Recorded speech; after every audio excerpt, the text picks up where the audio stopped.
The Liberty Ship Thomas Paine lurched against the dock at Norfolk, Virginia, on a gray morning in May 1943. In her holds, pressed together like cargo, sat 427 German prisoners of war from Rommel's Afrika Korps. They had surrendered 6 weeks earlier in Tunisia, their Panzer uniforms still stained with North African sand. Now they faced something no Wehrmacht training manual had prepared them for: American abundance. Oberstfreiter Hans Müller pressed his face to the small porthole as longshoremen secured the massive ship. Through the salt-stained glass, he glimpsed a harbor filled with vessels, destroyers, cruisers, cargo ships stretching beyond the horizon. More steel than he had seen in the entire Mediterranean theater. Behind him, Unteroffizier Klaus Weber muttered in disbelief, "Mein Gott, how many ships do these Americans have?" Neither man knew they were witnessing the output of shipyards that would launch over 2,700 Liberty ships by war's end. Neither understood that what they were seeing represented just one small fraction of America's industrial might.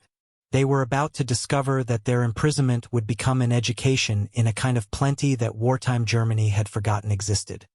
Lieutenant Colonel James Patterson stood on the pier, clipboard in hand, watching as the first prisoners emerged from the ship's holds. As commanding officer of the Norfolk processing station, Patterson had overseen the arrival of over 15,000 enemy prisoners in the past 8 months. Each group followed the same procedure, but he never tired of watching their faces during those first moments on American soil. The Germans climbed down the gangway in their Afrika Korps tropical uniforms, khaki shorts, knee-high socks, pith helmets that looked absurdly out of place in Virginia. Many were young, barely out of their teens. Others bore the weathered faces of professional soldiers who had fought across half of Europe before ending up in the North African desert. All shared the same expression, a mixture of relief, curiosity, and apprehension. "Raus! Schnell!" shouted Sergeant Murphy, one of the few guards who spoke German. The prisoners formed into columns of 4, just as they had been trained in the Wehrmacht. But there was no harsh bellowing, no rifle butts prodding stragglers. American MPs walked alongside the columns, their carbines slung casually over their shoulders. Hans Müller found himself studying the Americans. These guards looked well-fed, their uniforms clean and properly fitted. Their equipment appeared new, not the patched and re-patched gear he had grown accustomed to seeing in German units during the final months in Africa. One of the MPs was actually chewing something gum, Müller realized, and offered a piece to a fellow guard. Such casual abundance of even small luxuries struck him as remarkable. The processing station occupied a series of converted warehouses along the waterfront. Inside the first building, the prisoners encountered their initial taste of American organizational efficiency. Tables were set up in a systematic progression: documentation, medical screening, personal effects inventory, uniform exchange, and finally, orientation. Dr. Sarah Chun, one of 3 physicians assigned to POW medical screening, had examined over 3,000 enemy prisoners since taking this assignment.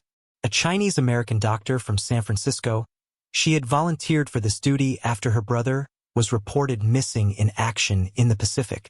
She found the irony interesting, treating enemy soldiers while her own brother might be suffering in Japanese custody. "Next," she called, and Hans Müller stepped forward. The young German looked healthier than many of the prisoners she had seen. Some arrived severely malnourished from the final weeks of fighting in Tunisia, when supply lines had completely broken down. This one appeared to have been well-fed until recently. "Name?" she asked in German, one of 4 languages she spoke fluently. "Müller, Hans. Oberstfreiter, 2nd Panzer Division." Dr. Chun made notes on her form while examining the prisoner. Blood pressure normal, no obvious injuries, some signs of recent weight loss but nothing severe. She had developed a keen eye for identifying prisoners who might need immediate medical attention versus those who were fundamentally healthy. "Remove your shirt, please." As Hans complied, Dr. Chun noted the farmer's tan, deeply bronzed arms and face, pale torso, typical of the Afrika Korps veterans. She checked for signs of tropical disease, tuberculosis, malnutrition. Finding nothing alarming, she stamped his medical form with approval for general population housing. You will be taken for delousing and shower, then issued new clothing, she explained in German. The process is for health reasons, not punishment. Han snoded. He had been prepared for harsh treatment, possibly beatings or worse. Instead, he was being processed with what seemed like clinical efficiency rather than malice. The American doctor had been professional, even courteous. Nothing in his Wehrmacht training had prepared him for this. The delousing station occupied the next warehouse. Sergeant Bobby Martinez, a Mexican-American from Los Angeles, supervised this operation with the help of several enlisted men. Martinez had worked in his family's dry cleaning business before the war and understood the importance of sanitation. He had seen too many prisoners arrive infested with lice, carrying typhus or other diseases that could spread quickly in confined spaces. "Strip down to your skin," Martinez ordered in his limited German. "Everything goes in the bags. You'll get it back cleaned, or we'll replace what can't be salvaged." The prisoners undressed reluctantly. Many had heard horror stories about concentration camps, about prisoners being ordered to undress before execution. But the American soldiers seemed businesslike rather than menacing. 2 medics sprayed each prisoner with DDT powder, paying special attention to hair and potential hiding spots for lice. Klaus Weber, the Unteroffizier from Hans's unit, submitted to the process with military discipline, but his eyes darted nervously around the facility. He had been a career soldier for 8 years, had fought in Poland, France, and North Africa. In his experience, enemy soldiers treated prisoners poorly, if they bothered to take prisoners at all. This methodical processing seemed almost medical. "Into the showers," Martinez directed, pointing toward a tiled room equipped with multiple shower heads. "Hot water. Use the soap. Take your time. Hot water." Klaus Weber had not experienced hot water in months. During the final retreat in Tunisia, his unit had been lucky to find any water at all, much less heated water for washing. He turned the handle and nearly jumped as steaming water flowed from the shower head. Real soap, not the ersatz substitute they had been issued in Afrika. He stood under the stream longer than necessary, feeling months of desert grime washing away. Hans Muller was having a similar revelation 2 shower heads over. The last time he had enjoyed a hot shower was during his final leave in Germany, over a year ago. Since then, it had been cold streams, bucket baths, or nothing at all. The luxury of unlimited hot water seemed almost decadent. "Hurry up in there," called Martinez, but his tone was more amused than angry. He had seen this reaction many times. Prisoners who expected brutality instead finding basic human comforts they had been denied for months or years.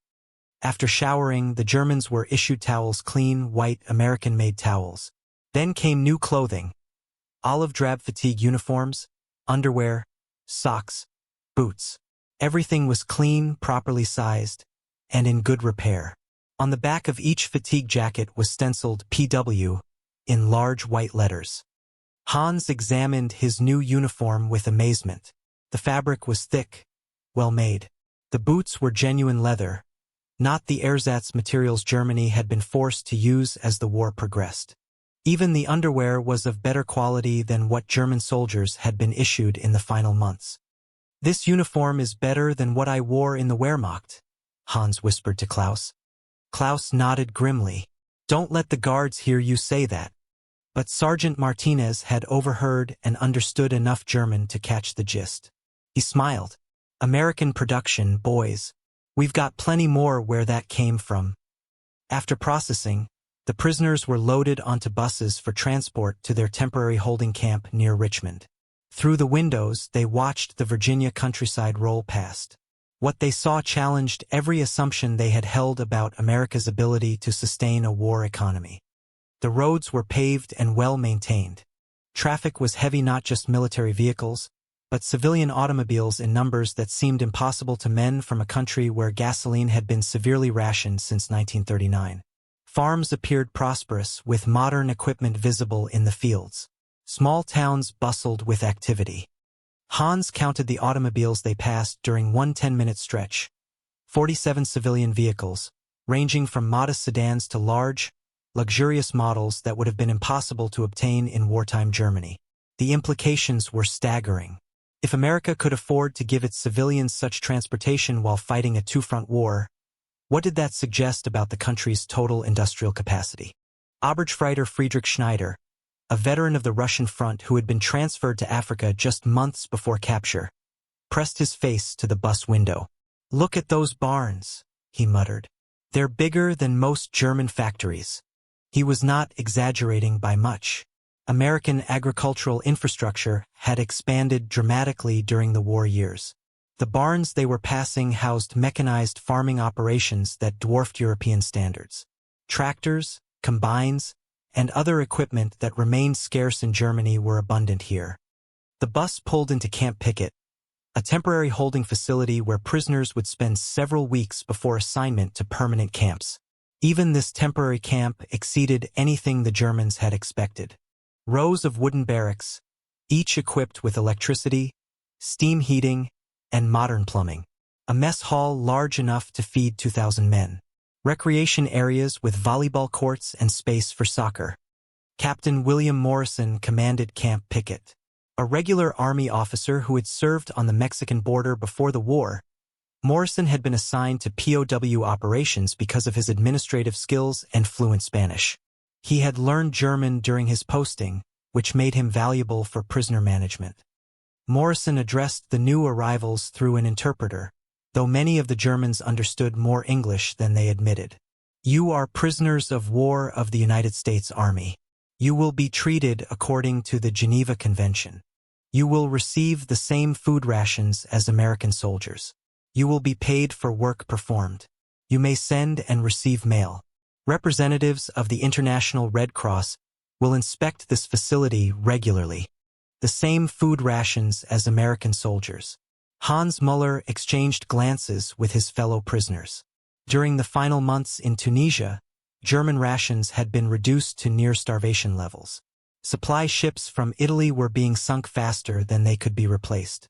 Many units had been reduced to foraging or relying on captured British supplies. "Your first meal will be served in 1 hour," Morrison continued. "Report to your assigned barracks, stow your gear, and await the mess call." The barracks assignments were handled by Corporal Jimmy O'Brien, an Irish-American from Boston who had worked in personnel administration before the war. O'Brien had developed an efficient system for housing prisoners, taking into account unit cohesion, rank structure, and potential troublemakers. "Muller, Hans," O'Brien called out, consulting his list. "Barack 12, bunk 15. He handed Hans a small card with the assignment written in both English and German. Barack 12 housed 40 prisoners in 20 double bunks. Each bunk had a real mattress, blankets, and a pillow. Personal lockers provided secure storage for belongings. Windows offered natural light and ventilation. The building was heated and included a common area with tables and benches. Hans stored his few personal items: wallet, photographs, a small Bible his mother had given him, in his assigned locker. The lock was substantial, American-made, and came with 2 keys. In the Wehrmacht, personal security had been a constant concern, especially during retreats when discipline sometimes broke down. Here, he was being trusted with the security of his own belongings. Klaus Weber had been assigned to the same barack. As they settled into their bunks, both men struggled to process what they were experiencing. "This is better than some hotels I stayed in before the war," Klaus observed quietly. "Don't get comfortable," warned Feldwebel Ernst Richter, a career NCO who had been assigned the senior prisoner position in their barack. "This could be temporary. They might be softening us up before the real interrogation begins." But Hans was beginning to suspect that this was not temporary hospitality. The Americans had processed several hundred prisoners that day with the same systematic efficiency. This was clearly a routine operation, not a special show for propaganda purposes. The infrastructure they had seen, the processing stations, the camps, the transportation network, represented a massive, ongoing commitment of resources. The mess call came at exactly 1800 hours, announced by a bugle call that would have been familiar in any army. The prisoners formed up outside their barracks and marched to the mess hall in orderly columns. American guards accompanied them, but the atmosphere was more supervisory than threatening. The mess hall occupied a building larger than most German regimental headquarters. Steam tables stretched along one wall, manned by both American cooks and German prisoners who had volunteered for kitchen duty. The serving line moved with assembly line efficiency. Hans picked up a metal tray stamped aluminum, not the battered tin that had become standard in the Wehrmacht, and moved through the line. The first server, an American corporal with a friendly demeanor, ladled a generous portion of beef stew onto his tray. Real beef with potatoes, carrots, and onions in a rich gravy. The second server added a portion of green beans, properly cooked and seasoned. Then came mashed potatoes with butter, actual butter, not margarine. A thick slice of white bread, also with butter. A serving of applesauce. And finally, a glass of fresh, cold milk. Hans stared at his tray in amazement. This single meal contained more meat than his unit had seen in a week during the final fighting in Tunisia. The variety and quality exceeded what most German civilians had eaten since rationing began. And this was supposedly the same ration given to ordinary American soldiers. He found a seat at one of the long tables and began eating slowly, savoring each bite. The beef was tender, properly seasoned, cooked by someone who understood food preparation. The vegetables were fresh, not the canned substitutes that had become common in Germany. Even the bread was remarkable soft, white bread made from real wheat flour, not the ersatz mixture of sawdust and potato starch that German bakers had been forced to use. Across the table, Klaus Weber was having a similar experience. "This bread," he said quietly, "is better than what we got on special occasions before the war." Oberstfreiter Rudolf Wagner, a 22-year-old from Bavaria who had been drafted just before the North African campaign, was eating with the focused intensity of someone who had been truly hungry. "Look around," he whispered. "Look at the Americans." Hans glanced at the American soldiers supervising the mess hall. They were well fed, their uniforms fit properly, and they showed no signs of the malnutrition that had become common among German troops. Some were even leaving food on their trays waste that would have been unthinkable in the Wehrmacht, where every calorie was precious. More revealing was what came next. After the main course, the servers offered seconds. Prisoners could return to the line for additional portions of anything they wanted. Hans had not eaten until he was truly full in over 6 months. He returned for another serving of the beef stew and a second glass of milk. The meal concluded with something that astonished the Germans even more than the abundance of food. Coffee. Real coffee, not the chicory substitute they had grown accustomed to. And with the coffee came something even more remarkable: sugar.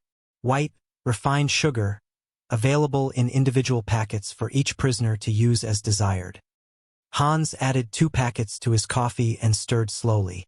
The last time he had tasted real sugar had been during his final leave in Germany, 14 months ago. His girlfriend had saved her ration for a special cake to celebrate his visit home. Now he was adding sugar to coffee as if it were the most natural thing in the world. "They're feeding us better than German officers eat," Klaus observed, speaking so quietly that only Hans could hear.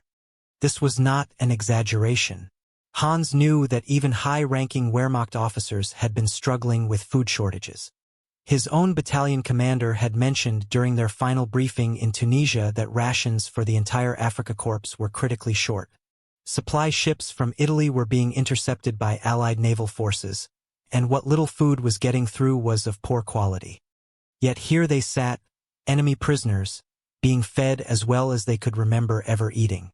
The psychological impact was enormous.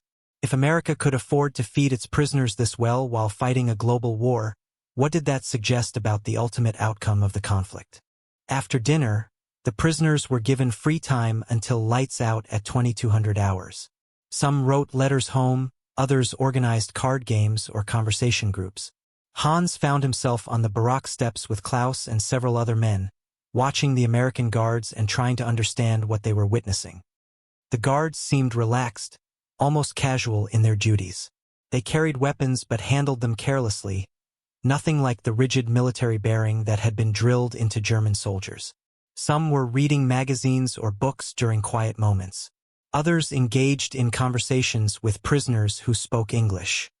Corporal Tommy Anderson, a farm boy from Iowa who had been assigned to guard duty after being deemed unfit for combat service due to flat feet, struck up a conversation with Rudolf Wagner, who had studied English in school.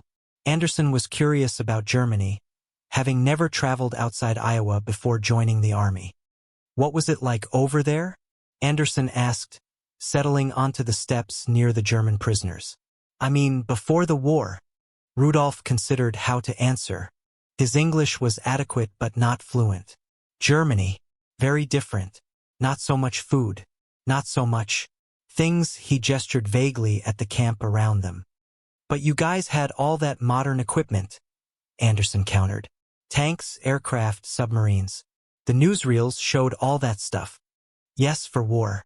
But for people, Rudolf struggled with the words. People not have so much. Government takes everything for military. This conversation was enlightening for both men. Anderson was learning that the impressive German war machine he had seen in newsreels had come at the cost of civilian comfort. Rudolf was beginning to understand that American military strength was built on top of an economy that could provide both military equipment and civilian abundance simultaneously. Hans listened to their conversation while observing other details that reinforced his growing amazement. The electric lights in the barracks burned brightly, no dimming or rationing of electricity that had become common in German cities. The guards had wristwatches that appeared new and well-made. Their boots were leather, properly fitted, and showed no signs of the ersatz materials that had plagued German military equipment. Even more telling were the small luxuries the Americans took for granted. Several guards were smoking cigarettes, good tobacco, not the harsh substitute that had become standard in the Wehrmacht. One was reading a magazine with glossy pages and color photographs, something that had disappeared from Germany early in the war due to paper shortages.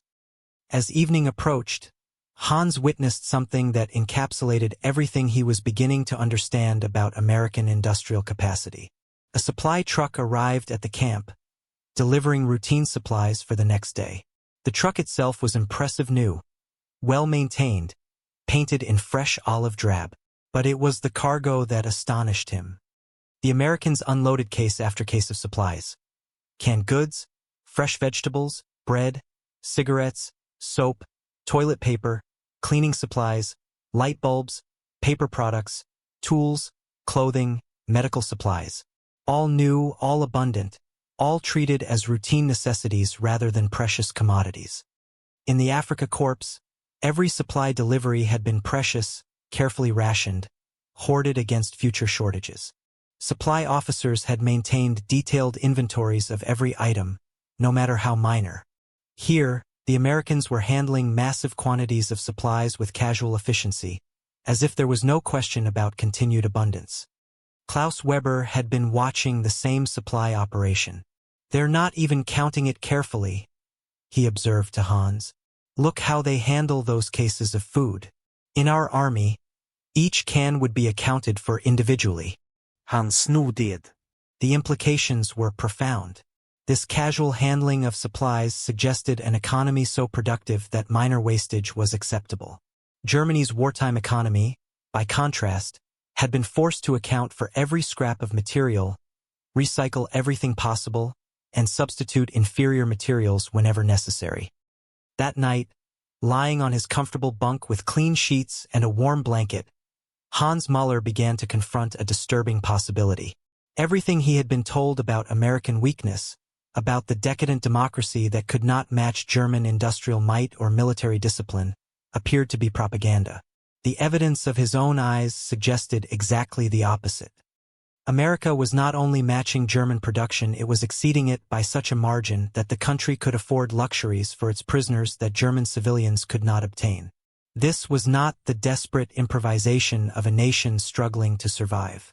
This was the confident abundance of a country that had barely begun to mobilize its full capabilities.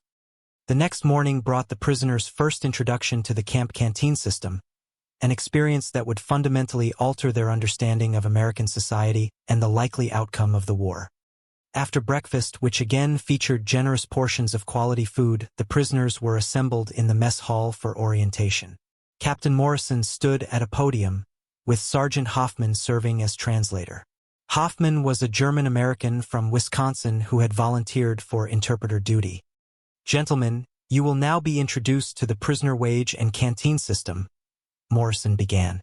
"This system operates according to the Geneva Convention and regulations established by the War Department." He gestured to a chart that had been set up on an easel.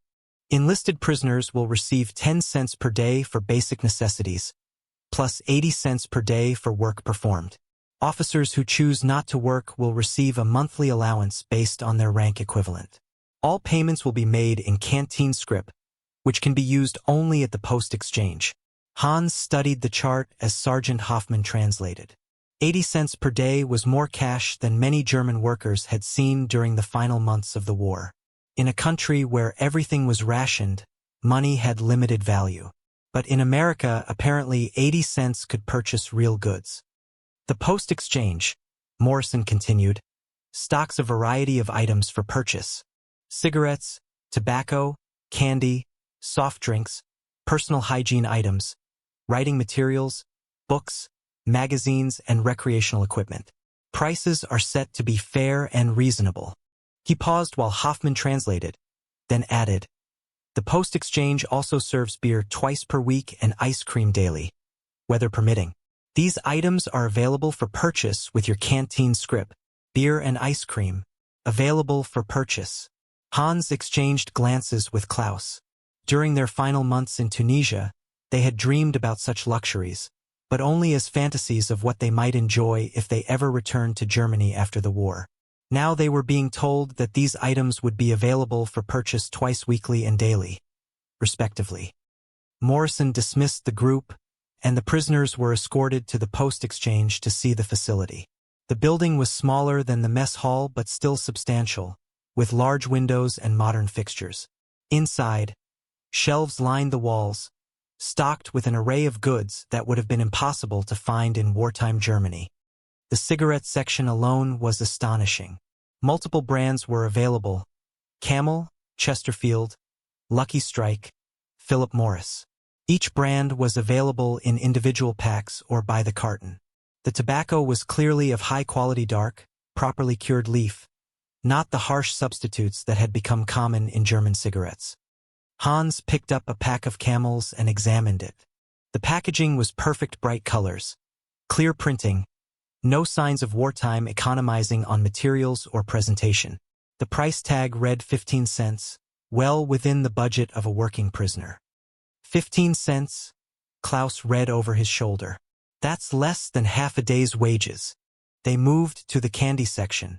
Hershey's chocolate bars, Lifesavers, chewing gum, peppermint sticks, caramels, and dozens of other confections filled the display cases. Most German civilians had not seen real chocolate in over 2 years. Here it was available for purchase at 10 cents per bar. The soft drink cooler contained bottles of Coca-Cola, Pepsi-Cola, and other brands chilled to perfect temperature. Hans had heard of Coca-Cola. It had been available in Germany before the war but had never actually tasted it.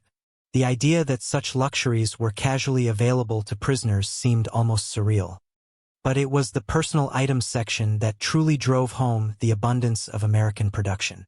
Toothbrushes, toothpaste, shaving cream, razors, soap, shampoo, combs, mirrors, and countless other personal hygiene items were available in abundance. In Germany, such items had been increasingly difficult to obtain, often requiring barter or black market transactions. Books and magazines occupied another section. Not just American publications, but German-language materials, newspapers, magazines, even novels imported specifically for German prisoners. Someone in the American military bureaucracy had made the effort to ensure that prisoners could read in their native language. Sporting goods filled another display. Baseballs, gloves, footballs, soccer balls, playing cards, chess sets, checkers, dominoes. The Americans were not simply warehousing their prisoners, they were providing for their entertainment and recreation. This suggested a level of organizational sophistication and resource allocation that exceeded anything Hans had witnessed in the German military. The post-exchange manager, Technical Sergeant Robert Murphy, was a career soldier who had managed several military retail operations before the war. Murphy understood that the canteen system served multiple purposes beyond simple commerce. It maintained prisoner morale, provided incentives for good behavior, and demonstrated American abundance in ways that were more effective than any propaganda. Questions? Murphy asked through Sergeant Hoffman. Rudolf Wagner, the young Bavarian who spoke the best English, raised his hand. Ice cream? Every day. Murphy smiled. Every day, weather permitting. We have an ice cream machine in the back. Vanilla, chocolate, strawberry. 10 cents per serving. And beer. Tuesday and Saturday evenings. American beer, 3.2% alcohol. 25 cents per bottle, 2-bottle limit per person. Hans tried to process this information. In Germany, beer had been increasingly difficult to obtain as the war progressed. Brewing required grain, which was needed for bread. Yet the Americans were offering beer twice weekly to their prisoners, suggesting that they could afford to divert agricultural resources to non-essential production even while fighting a global war. As they left the post exchange, Hans felt disoriented by what he had witnessed. The variety and abundance of goods available for purchase exceeded what he could have afforded as a German soldier, even before the war. The casual manner in which the Americans made these luxuries available suggested an economy operating at a level of productivity that he had not imagined possible. Later that afternoon, after completing work assignments in the camp kitchen and maintenance areas, Hans received his first payment of canteen scrip. The colorful paper currency was professionally printed, with security features to prevent counterfeiting. Even the prison money was produced to higher standards than much of the currency circulating in wartime Germany. He walked to the post exchange with 40 cents in scrip, enough for several purchases. The decision of what to buy first seemed monumentous, his first transaction in the American economy, his first taste of consumer choice after months of scarcity. He approached the soft drink cooler and selected a bottle of Coca-Cola. The glass bottle was cold to the touch, perfectly chilled. He handed 10 cents in scrip to Sergeant Murphy and received his first Coca-Cola. The taste was unlike anything he had experienced. Sweet, effervescent, with a complex flavor that he could not immediately identify. The carbonation was perfect, the sweetness balanced. This was not just a soft drink, it was a sophisticated consumer product, engineered for maximum appeal. As he savored the Coca-Cola, Hans watched other prisoners making their selections.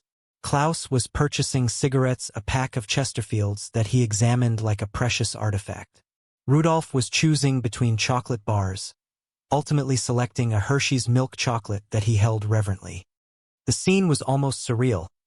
Enemy soldiers, recently captured in battle, making consumer choices among luxury goods.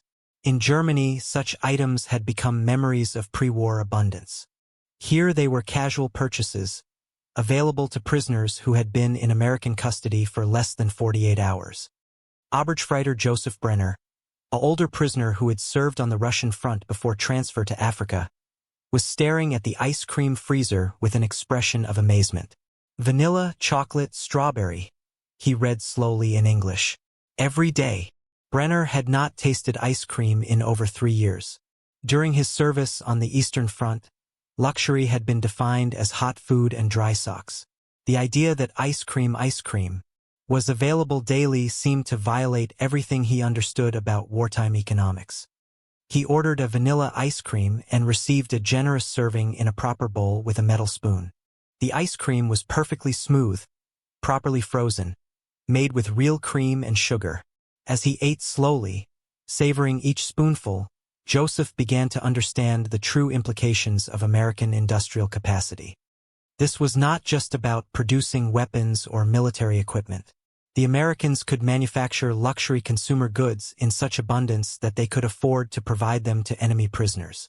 While German civilians were making do with ersatz coffee and meatless meals, American prisoners were eating ice cream. The psychological impact was enormous. Every spoonful of ice cream, every sip of Coca-Cola, every cigarette purchased with honestly earned scrip drove home the same message. America's productive capacity exceeded Germany's by a margin so vast that the war's outcome was probably already determined. That evening, Hans sat at a table in the Barak common area, writing his first letter home since capture. The writing materials had been purchased at the post exchange high-quality paper, a fountain pen, and envelopes. Even these simple supplies demonstrated American abundance. The paper was white, properly sized, and made from real wood pulp rather than the recycled materials that had become common in Germany. The letter presented a delicate challenge. German mail was censored, and he did not want to write anything that might demoralize his family or provide useful intelligence to the enemy. But he also felt compelled to hint at the realities he was discovering. "Dear Mama and Papa," he began in German, knowing that American censors would read and approve his letter before it was sent. "I am well and in good health. The Americans are treating us according to international law. We receive adequate food and are housed properly." He paused, considering how to convey what he was experiencing without violating censorship rules or seeming disloyal to Germany. How could he explain that he was eating better as a prisoner than he had as a free German soldier? How could he describe the abundance he was witnessing without providing intelligence about American productive capacity? "The camp has a post-exchange where we can purchase small luxuries with money earned through work," he continued carefully. "I was able to buy a Coca-Cola today, something I had heard about but never tasted. Please do not worry about me. I am being treated well." At the table next to him, Klaus Weber was struggling with a similar letter. "I hope this letter finds you in good health," Klaus wrote to his wife in Hamburg. "Life here is very different from what we expected. The Americans have resources that seem unlimited. Do not believe the propaganda about American weakness. I have seen evidence to the contrary." This last sentence was risky, potentially treasonous if interpreted harshly. But Klaus felt compelled to provide some hint to his family about the realities of American strength. Perhaps this information might somehow reach others who needed to understand what Germany was facing. Across the room, Rudolf Wagner was writing to his parents in Bavaria. Being younger and less careful than the veteran soldiers, Rudolf was more direct in his observations. "Dear Mother and Father," he wrote, "America is nothing like what we were told in training. The soldiers here are well fed and well equipped. They have more supplies than they know what to do with. I ate ice cream today, real ice cream with real cream. They serve it every day to prisoners. Their post-exchange has more goods than the best stores in Munich had before the war. I begin to think we may have underestimated our enemy." Technical Sergeant Murphy, who reviewed prisoner mail as part of his duties, would read Rudolph's letter the following morning. Rather than censoring it, Murphy would approve it for transmission. The War Department had concluded that letters describing good treatment and American abundance served useful propaganda purposes. Let German families understand the reality of American productive capacity.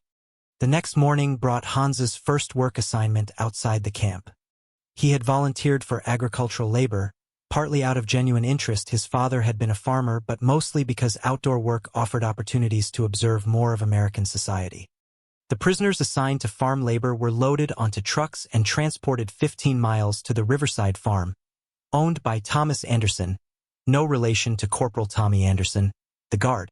Anderson farmed 800 acres of tobacco, corn, and vegetables, using methods that impressed the German prisoners with their efficiency and mechanization.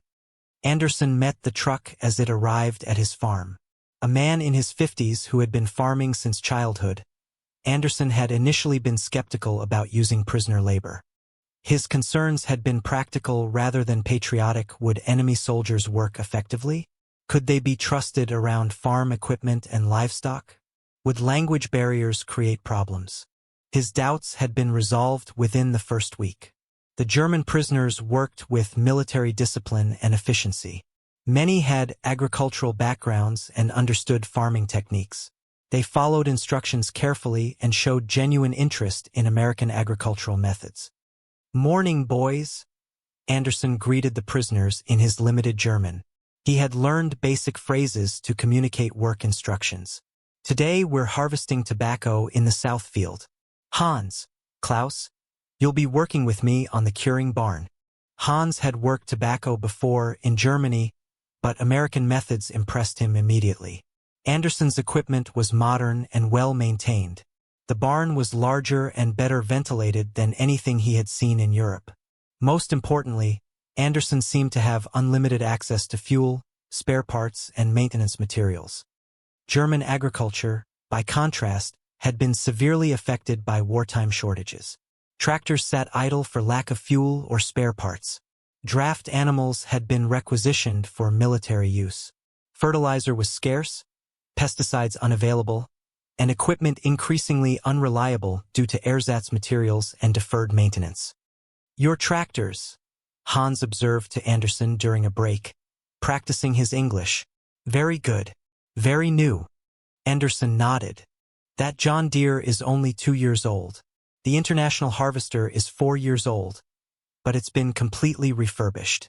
We farmers are doing our part for the war effort, but the government makes sure we have the equipment we need to keep production up." This casual comment revealed something profound about American resource allocation. Even during wartime, civilian agriculture continued to receive modern equipment and adequate maintenance.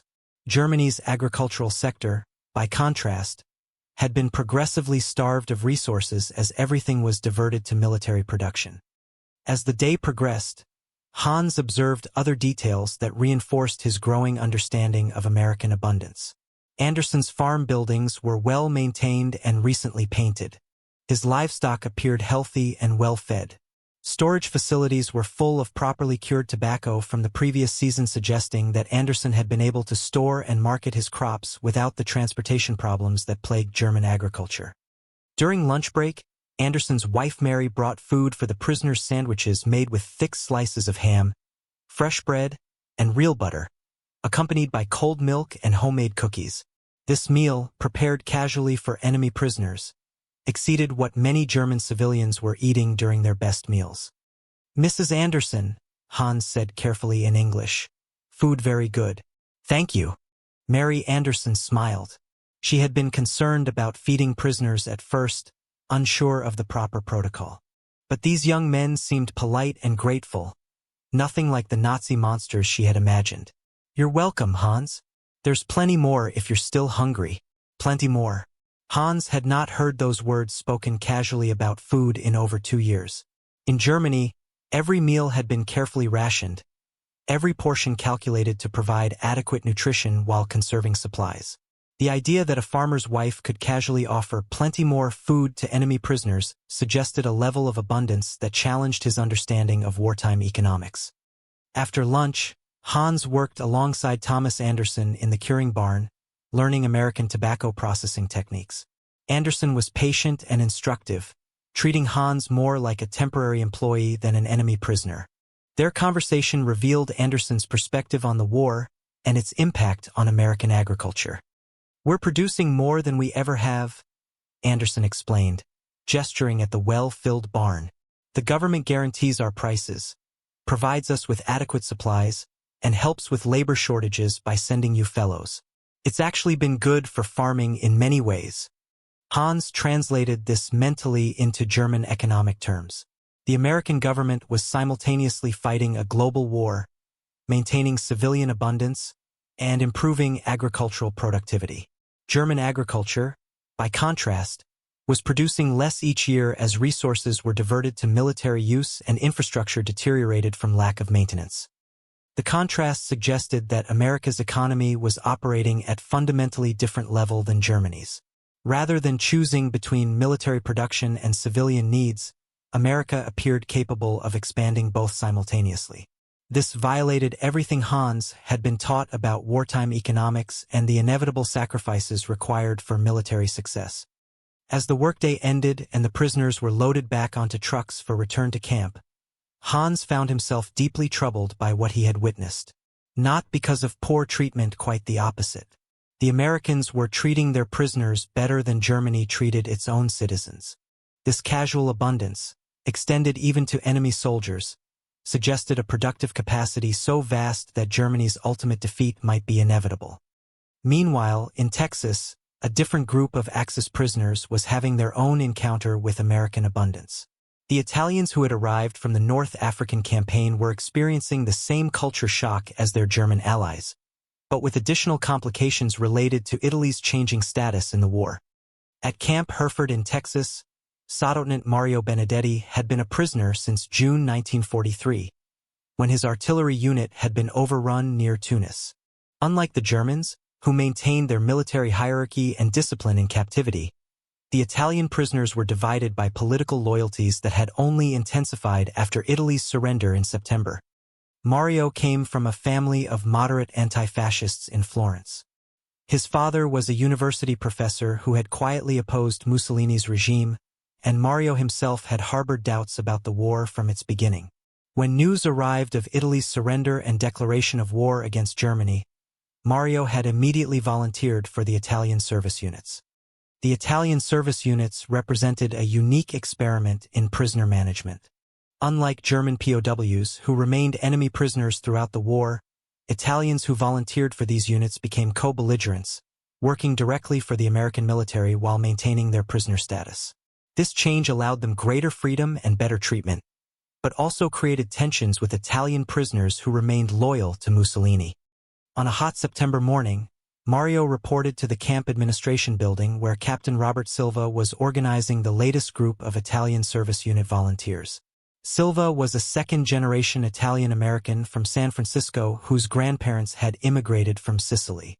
His ability to speak Italian and understand Italian culture made him valuable for managing the complex politics of Italian prisoner administration. "Benedetti," Silva called out in Italian, "you've been assigned to the port of embarkation in San Antonio. You'll be working in supply logistics, helping to load and organize equipment for overseas shipment." Mario nodded. After 3 months of agricultural work on Texas farms, he was eager for assignment that would make better use of his education and skills. He had studied engineering at the University of Florence before being drafted into the artillery. "The work is important," Silva continued, "and you'll be paid at American wage scales rather than prisoner rates, 85 cents per hour, with opportunities for overtime, 85 cents per hour.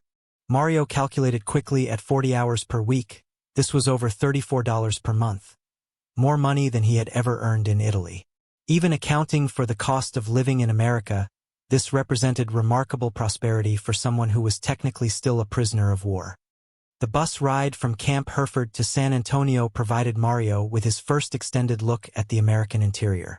Texas in September was hot and dusty, not unlike Sicily during summer, but the infrastructure and abundance he observed challenged every assumption he had held about American capabilities. The roads were paved and well maintained, with heavy traffic moving in both directions.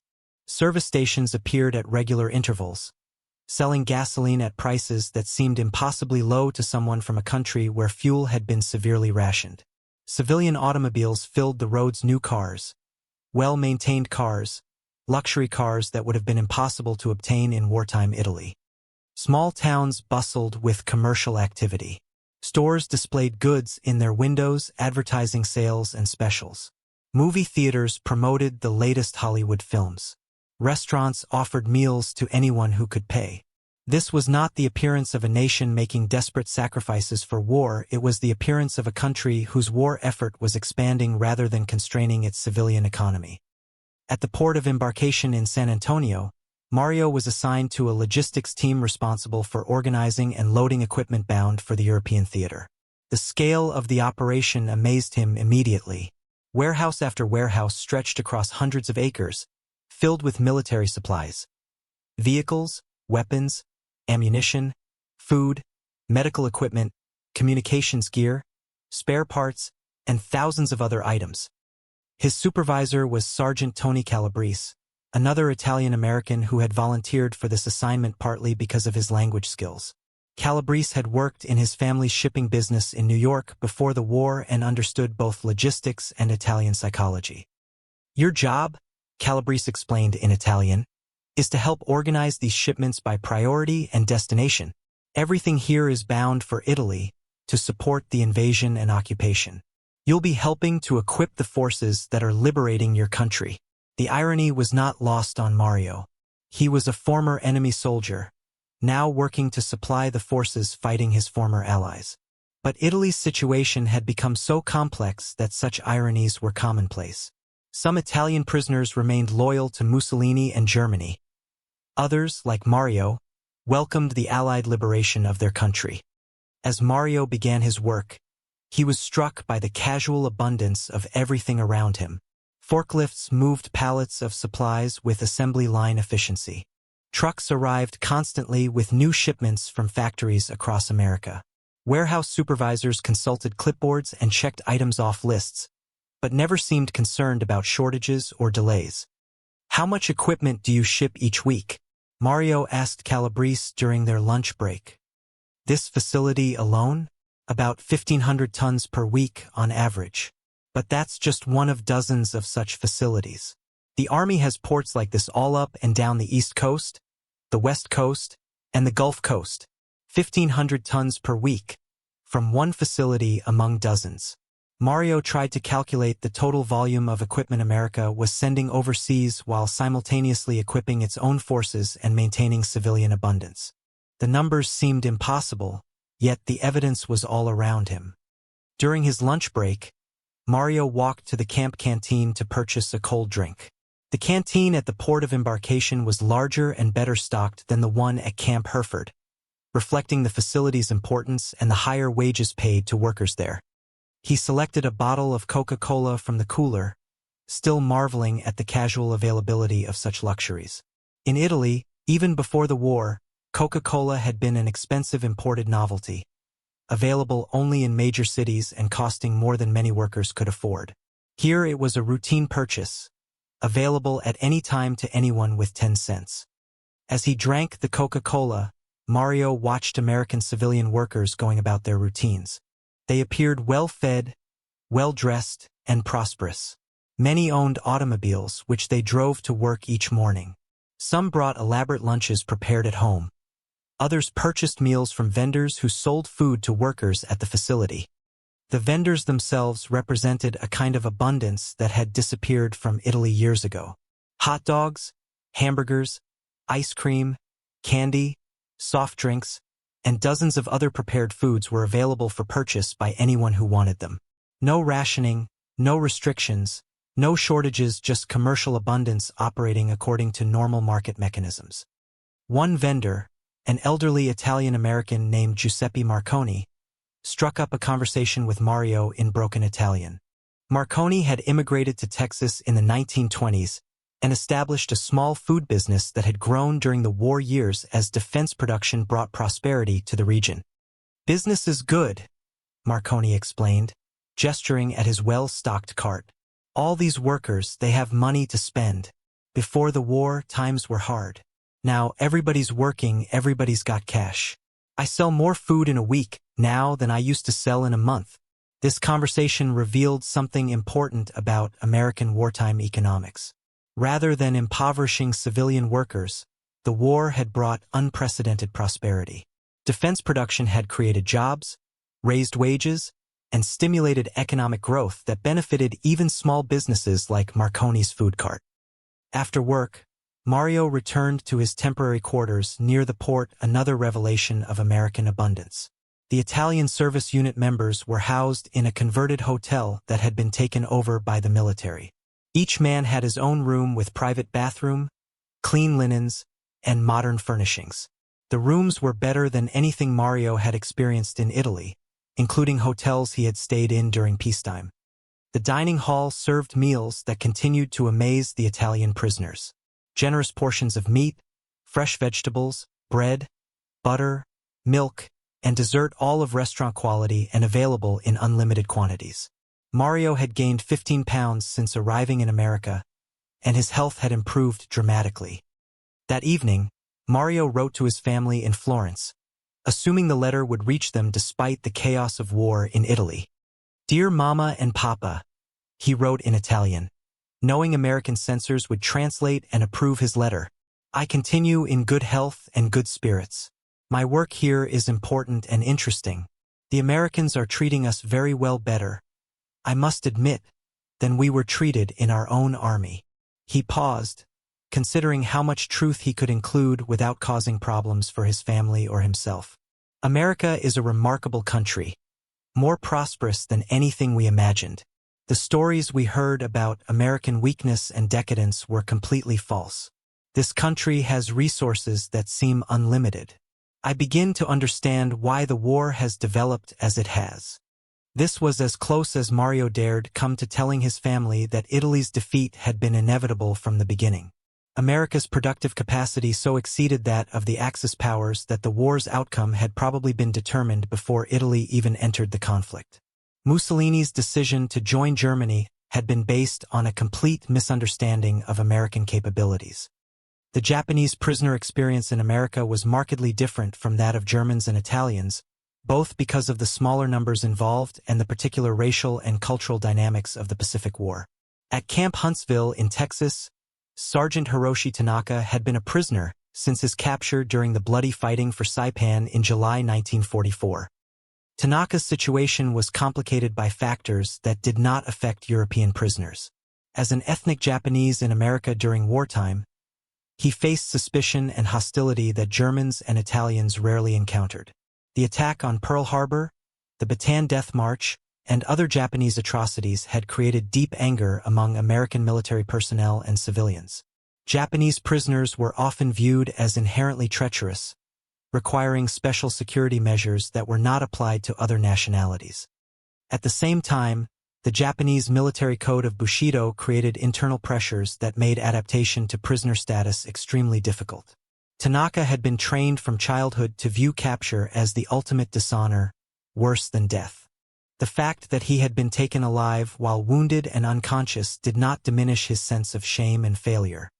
The camp at Huntsville housed 182 Japanese prisoners, making it one of the larger Japanese POW facilities in the United States. Most Japanese prisoners had been sent to camps in Australia or New Zealand, but those with potential intelligence value or special circumstances were kept in American facilities. Lieutenant Colonel David Mitchell commanded the Huntsville facility and had developed expertise in managing Japanese prisoners through previous assignments in the Pacific Theater. Mitchell understood the cultural factors that affected Japanese prisoner behavior and had implemented policies designed to reduce the risk of suicide attempts or violent resistance. Tanaka, Mitchell said through his interpreter, Sergeant Robert Yoshida, a Nisei soldier from California whose family had been interned at Manzanar. You've been assigned to kitchen duty. The work is light and will allow you to remain indoors during the heat of the day. Tanaka bowed slightly, accepting the assignment without comment. His English was limited, and he found the cultural barriers more challenging than the language differences. American informality and casual treatment of prisoners violated his expectations of how military hierarchies should function. The kitchen assignment brought Tanaka into contact with the same abundance that had amazed German and Italian prisoners, but his reaction was complicated by cultural factors that did not affect Europeans. In Japanese military culture, privation and suffering were viewed as character-building experiences that strengthened spiritual discipline. The abundance of American food seemed almost obscene to someone trained to find virtue in scarcity. Yet even Tanaka could not ignore the implications of what he was witnessing. The kitchen at Camp Huntsville served meals to over 3,000 people, daily prisoners, guards, administrative personnel, and civilian workers. The scale of food preparation required industrial-level organization and supply chains that operated with clockwork efficiency. Every morning, trucks arrived with fresh meat, vegetables, dairy products, bread, and other supplies. The meat was high-quality beef, pork, chicken, and fish in quantities that would have been impossible to obtain in wartime Japan. Vegetables were fresh and varied, not the pickled substitutes that had become common in Japanese military rations. Dairy products were abundant, despite the fact that Japanese cuisine traditionally used little milk or cheese. Most remarkable was the casual waste that Tanaka observed. American soldiers would leave food on their plates, throw away bread crusts, or discard fruit that was less than perfect. Such waste would have been unthinkable in the Japanese military, where every grain of rice was precious and wasting food was a serious offense. Working in the kitchen allowed Tanaka to observe American military personnel in their daily routines. The guards and administrative staff appeared well-fed and healthy, showing no signs of the malnutrition that had become common among Japanese troops during the final year of the war. Their uniforms were well-made and properly fitted, their equipment modern and well-maintained. The Americans also displayed a casual attitude toward authority that disturbed Tanaka's understanding of military discipline. Enlisted men joked with officers, made suggestions about procedures, and even disagreed openly with superior orders in ways that would have been punishable offenses in the Imperial Japanese Army. Yet somehow this apparent lack of discipline did not seem to reduce American military effectiveness. During his second week in the kitchen, Tanaka witnessed something that challenged his fundamental understanding of American society. A group of Japanese-American soldiers arrived at the camp as part of an intelligence unit specializing in prisoner interrogation and document translation. These Nisei soldiers created a profound cognitive dissonance for Tanaka. They were ethnically Japanese but culturally American, speaking both languages fluently and serving in the army that was fighting Japan.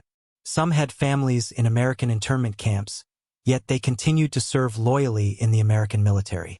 Their very existence contradicted everything Tanaka had been taught about racial loyalty and cultural identity. Sergeant Yoshida, the interpreter who had facilitated Tanaka's initial processing, engaged him in conversation during a break from kitchen duties. Speaking in Japanese, Yoshida attempted to understand Tanaka's perspective on the war and his adaptation to prisoner status. "The food here is good, yes?"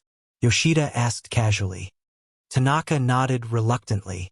"Very abundant. Perhaps too abundant." "Why too abundant?" "Soldiers should not be soft. Luxury makes warriors weak." Yoshida considered this response. He had heard similar comments from other Japanese prisoners, and he understood the cultural values that shaped such thinking. But he also understood American society in ways that full-blooded Japanese could not. "America is strong because it is abundant," Yoshida explained. "Our soldiers fight well because they are well-fed and well-equipped. Poverty does not create strength, it creates desperation." This conversation continued over several days, as Yoshida attempted to help Tanaka understand American perspectives on the war. From the American viewpoint, industrial abundance and military effectiveness were complementary rather than contradictory. Well-fed soldiers were stronger than hungry soldiers. Well-equipped units were more effective than units forced to improvise with inadequate supplies. Tanaka struggled to accept this logic, which violated everything he had been taught about spiritual discipline and the benefits of hardship. But the evidence of his own observations was difficult to ignore. American military personnel appeared strong, healthy, and confident. Their equipment was superior to anything he had seen in the Japanese military. Their supply systems operated with reliability that Japanese forces had never achieved. More troubling was the treatment he was receiving as a prisoner. Rather than the brutality he had expected, the Americans provided adequate food, medical care, and even recreational opportunities. They seemed genuinely committed to following international law regarding prisoner treatment, even when dealing with enemies they clearly despised. During his third week at Camp Huntsville, Tanaka was allowed to visit the post exchange for the first time. Like German and Italian prisoners, he could earn canteen scrip through work and use it to purchase small luxuries. But his reaction to this privilege was more complex than that of European prisoners. The post exchange at Huntsville was smaller than those at camps housing larger numbers of prisoners, but it still offered a surprising variety of goods. Cigarettes, candy, soft drinks, personal hygiene items, books, magazines, and recreational equipment were available for purchase. Prices were reasonable and the quality was high. Tanaka purchased a pack of American cigarettes, partly out of curiosity and partly because tobacco was one of the few luxuries that translated across cultural boundaries. The cigarettes were well made, with mild tobacco and good burning characteristics.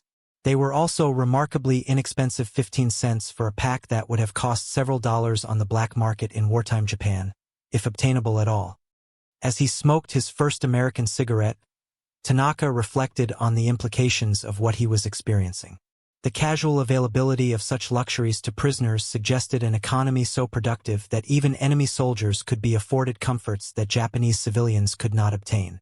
This abundance was not accidental or temporary, it reflected systematic organizational capabilities that Japan could not match. That evening, Tanaka attempted to write a letter to his family in Hiroshima. The task was complicated by several factors: his uncertainty about whether his family was still alive, his shame at having been captured, and his growing understanding of Japan's hopeless situation in the war. "Honored Father," he wrote in formal Japanese, I live and remain in acceptable health. My captivity brings dishonor to our family name, for which I express my deepest regret and apologies." He paused, considering how much truth he could include in a letter that would be read by American censors and, if delivered, possibly by Japanese authorities. How could he warn his family about American strength without seeming disloyal to Japan? How could he prepare them for Japan's likely defeat without committing treason? "The enemy possesses resources greater than we were told," he continued carefully. "Their industrial capacity exceeds our estimates by significant margins. Please take care of your health and safety in the difficult times ahead." This was as close as Tanaka dared come to telling his family that Japan was losing the war and that conditions in Japan would likely worsen before any resolution was achieved. He hoped they would understand the implications of his careful words.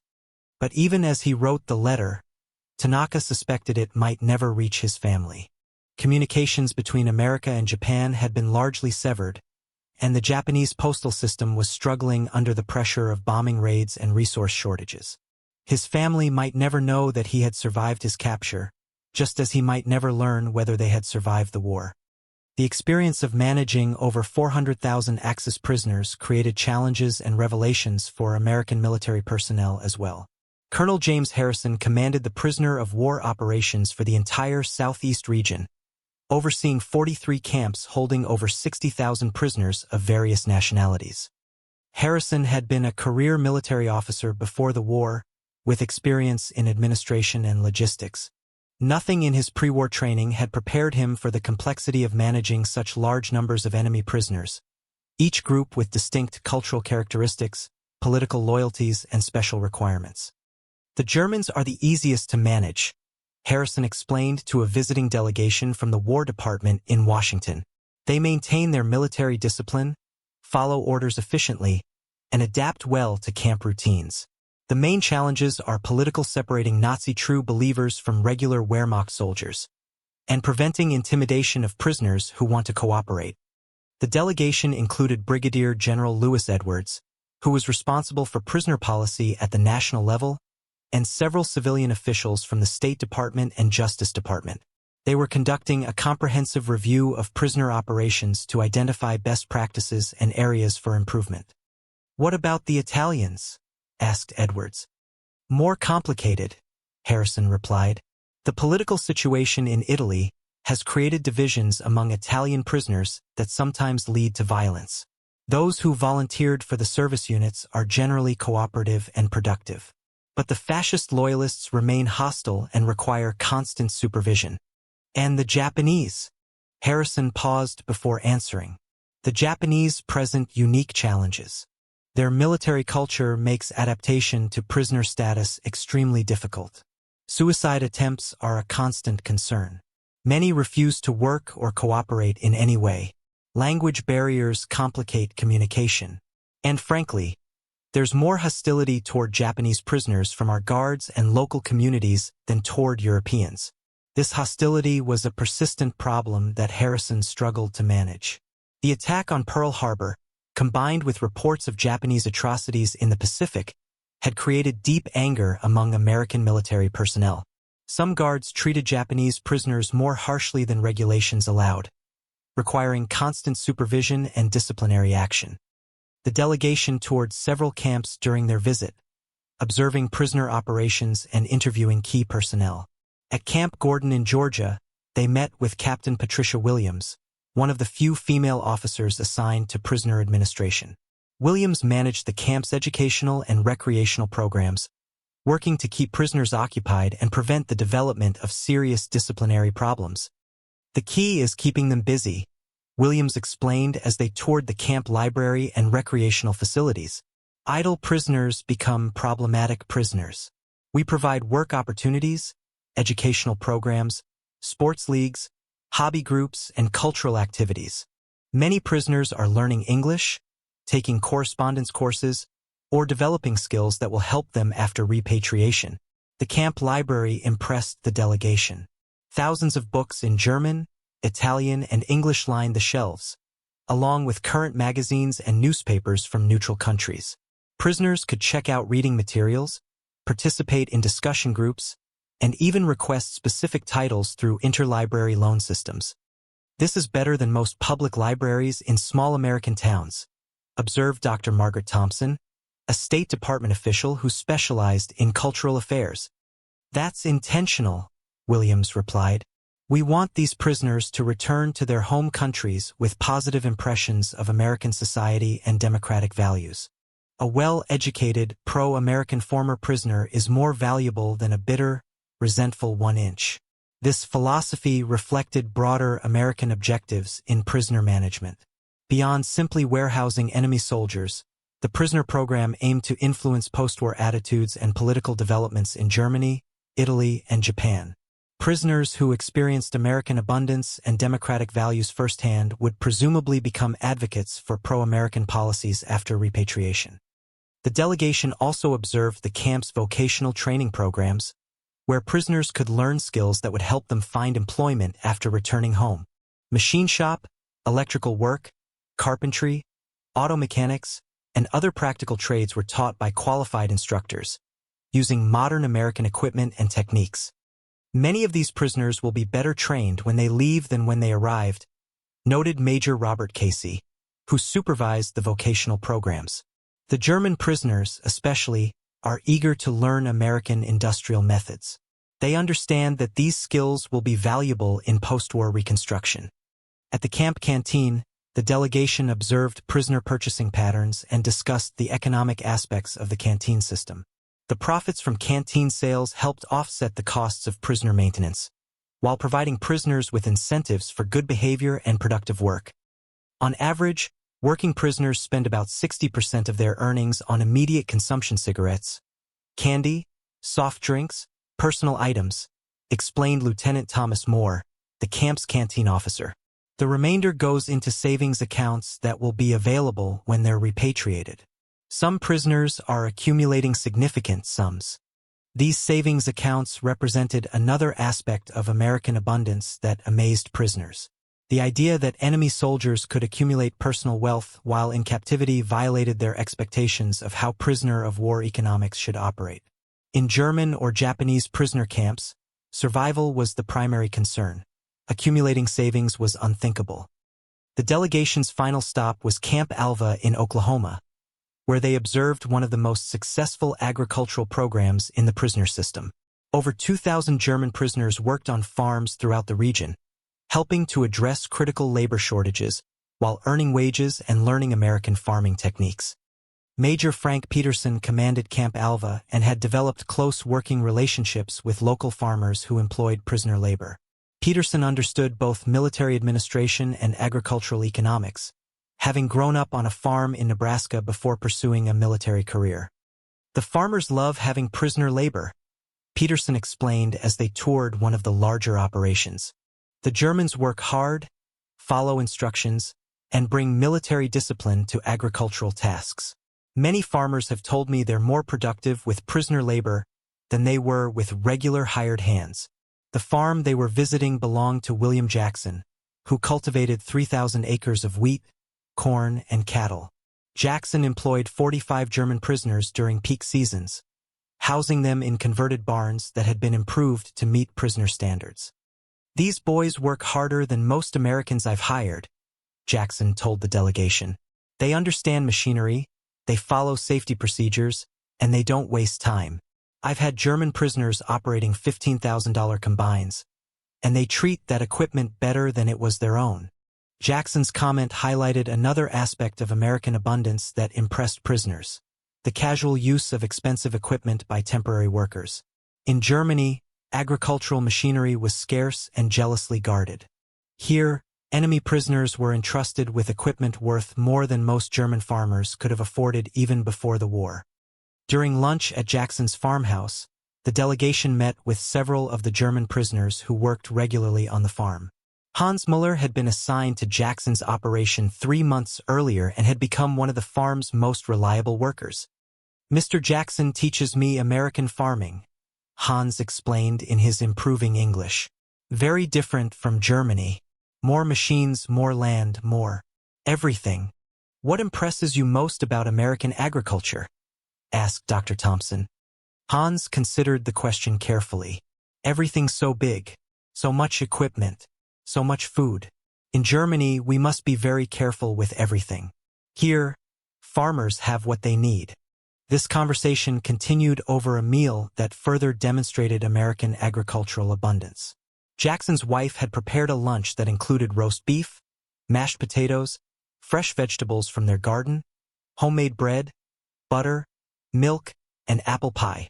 The quantity and quality of food served casually to a dozen visitors exceeded what many European families could have afforded for special occasions. After lunch, the delegation toured Jackson's storage and processing facilities, which illustrated the scale and efficiency of American agricultural operations. Grain silos held thousands of bushels of wheat and corn. Equipment sheds housed tractors, combines, and other machinery worth hundreds of thousands of dollars. Processing facilities could handle the output of thousands of acres without creating bottlenecks or delays. This single farm produces more food than entire districts in Germany, observed Hans to Klaus Weber, who was also working for Jackson. And he says there are thousands of farms like this across America. The implications were staggering. If American agriculture could produce such abundance while simultaneously supporting a global war effort, what did that suggest about the country's total productive capacity? How could Germany hope to match such overwhelming resource advantages?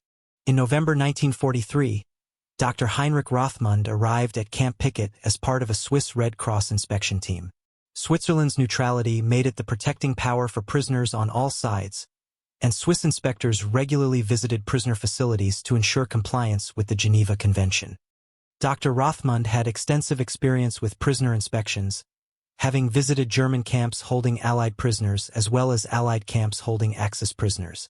This comparative perspective gave him unique insights into how different nations treated enemy prisoners and what those treatment patterns revealed about their respective societies and war aims. The inspection team spent 3 days at Camp Picket, interviewing prisoners, examining facilities, reviewing records, and observing daily operations. Their goal was to assess whether American treatment of prisoners met international standards and to identify any problems requiring attention from higher authorities.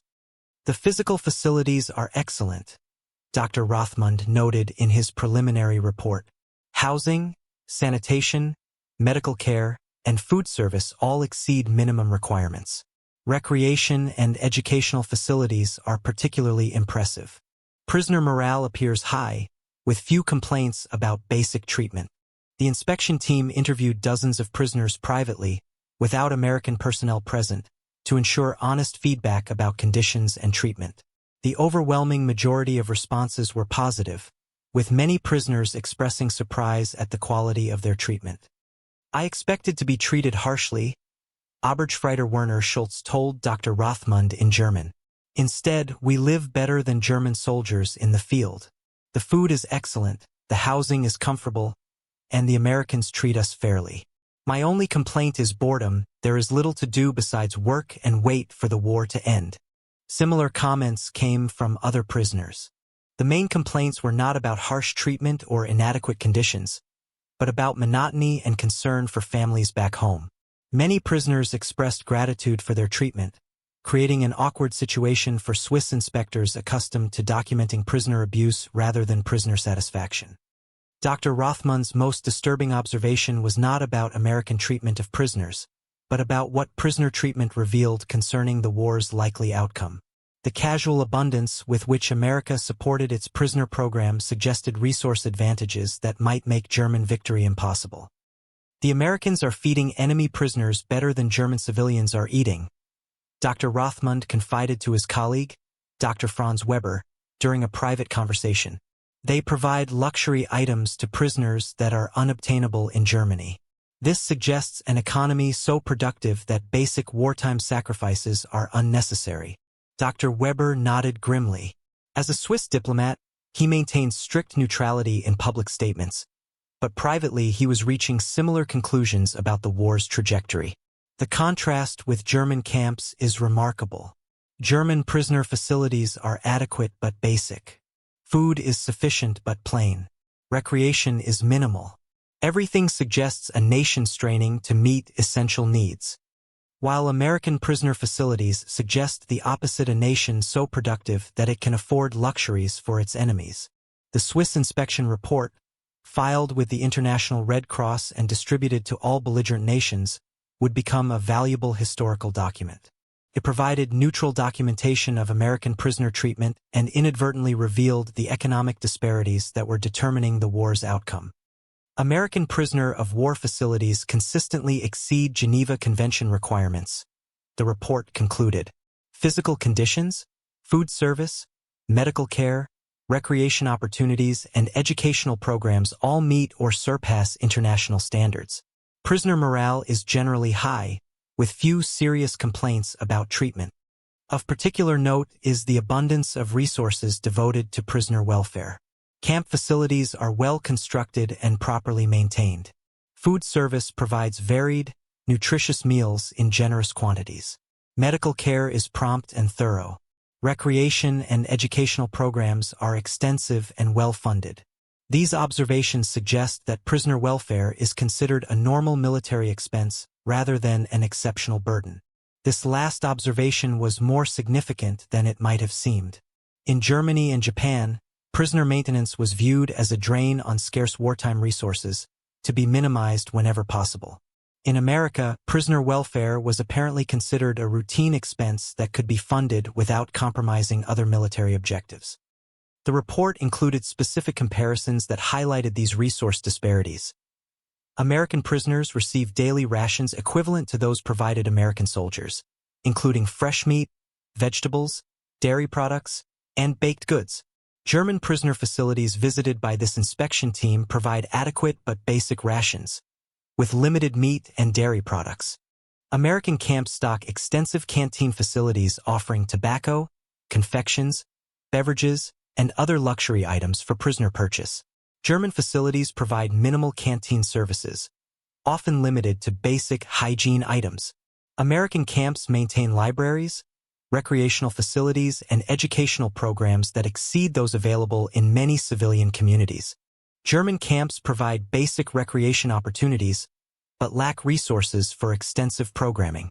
These comparisons, presented in neutral diplomatic language, documented a resource gap that had profound implications for the war's ultimate outcome. If America could provide superior prisoner facilities while simultaneously fighting a global war, what did that suggest about its total military potential? By early 1944, Hans Müller had been a prisoner for 8 months. His perspective on the war, on America, and on Germany's chances for victory had undergone a complete transformation. The evidence of American abundance was no longer surprising. It had become routine, expected, normal. Every day brought new confirmations of American productive superiority. The endless stream of supplies arriving at camp, the casual replacement of worn-out equipment, the abundance of food and consumer goods, the apparent lack of rationing or shortages all pointed to an economy operating at a level that Germany could not match.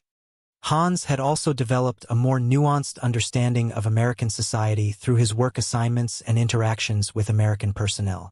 The casual informality that had initially seemed like lack of discipline now appeared to reflect confidence and abundance. Americans could afford to be relaxed because their system was working so well.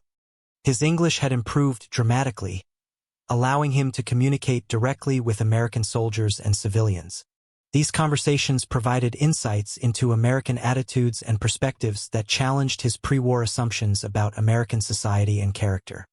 Sergeant Murphy, the canteen manager, had become a frequent conversation partner. Murphy was curious about German perspectives on the war and candid about American views. Their discussions revealed cultural differences that went deeper than language barriers. Most Americans didn't want this war, Murphy explained during one of their conversations. We were happy to stay out of European problems. But once we got involved, we committed everything necessary to win. That's how Americans approach problems. We avoid them when possible. But when we commit completely. This attitude was visible in every aspect of the prisoner program. Rather than doing the minimum required by international law, America had built a system that exceeded all requirements. Prisoner camps were not just adequate, they were comfortable. Prisoner food was not just sufficient, it was abundant. Prisoner recreation was not just basic, it was extensive. Why treat prisoners so well? Hans asked. You could feed us less, house us in simpler facilities, provide fewer comforts. It would save money and resources. Murphy considered the question carefully. Several reasons. First, we want your country to treat our prisoners well, so we set a good example. Second, we want prisoners to return home with positive impressions of America. Third, happy prisoners are easier to manage than unhappy prisoners. And fourth, we can afford it. This last point was crucial. America could afford to treat prisoners generously because the cost was insignificant compared to the total war effort. For a nation producing over $40 billion worth of military equipment annually, spending a few $1,000,000 on prisoner comfort was a rounding error. Hans had learned these production figures from American magazines and newspapers, which were available in the camp library. Unlike German publications, which provided little specific information about industrial output, American media casually reported statistics that revealed the true scale of American war production. Liberty ships were being launched at the rate of 3 per day. Aircraft production exceeded 8,000 planes per month. Tank production was approaching 2,000 vehicles per month. These figures exceeded total German production in many categories, and America was simultaneously producing for British, Soviet, and other Allied forces. The implications were overwhelming. Germany was fighting not just the United States, but the entire American-equipped Allied coalition. German factories, operating at maximum capacity and using forced labor from conquered territories, could not match the output of American industry operating with volunteer workers and surplus capacity. Hans shared these insights with Klaus Weber and other prisoners who had become close friends during their captivity. Their conversations increasingly focused on post-war possibilities rather than German victory scenarios. The war's outcome was becoming clear even to those who had been trained to believe in German superiority.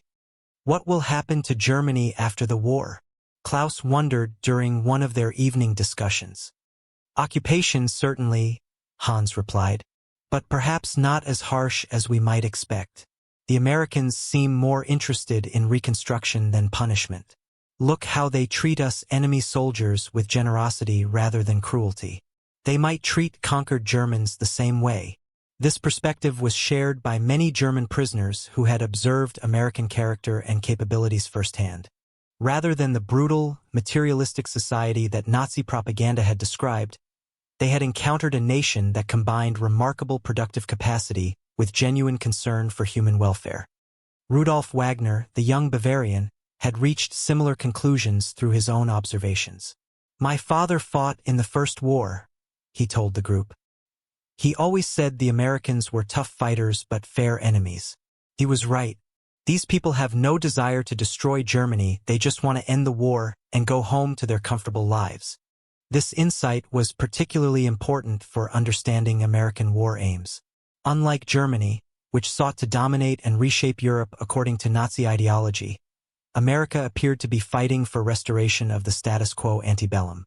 American prisoners occasionally spoke of their post-war plans, which invariably involved returning to civilian occupations, raising families, and enjoying prosperity that the war had enhanced rather than destroyed. Meanwhile, Mario Benedetti's experience in the Italian service units was providing him with even deeper insights into American society and capabilities. His work at the port of embarkation had evolved from simple logistic support to more complex administrative responsibilities, reflecting both his abilities and the trust he had earned from American supervisors. By spring 1944, Mario was effectively serving as a liaison between Italian service unit personnel and American military administrators. His engineering background, language skills, and understanding of both cultures made him valuable for resolving problems and improving efficiency. This position gave Mario access to information about American war production that was not available to regular prisoners. He saw shipping manifests, production schedules, and supply allocation documents that revealed the true scale of American industrial output. The figures were staggering even by American standards. Look at this manifest, Mario told his roommate, Sergeant Antonio Rossi, showing him a shipping document. This single convoy to Italy includes 1,200 vehicles, 800 artillery pieces, 40,000 tons of ammunition, 60,000 tons of food, 20,000 tons of medical supplies, and 15,000 tons of miscellaneous equipment. And this is just one convoy among dozens sailing this month. Antonio studied the document with amazement. This is more equipment than the entire Italian army had when we entered the war. And it's just routine support for Allied operations in Italy. Not special emergency shipments or major offensive preparations, routine monthly supply allocation. Such abundance challenged everything the Italians had been told about American industrial capacity.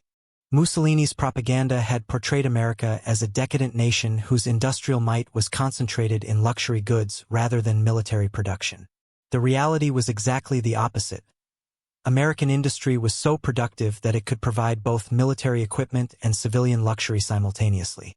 Mario's administrative responsibilities also brought him into contact with Italian-American civilians who worked at the port facility.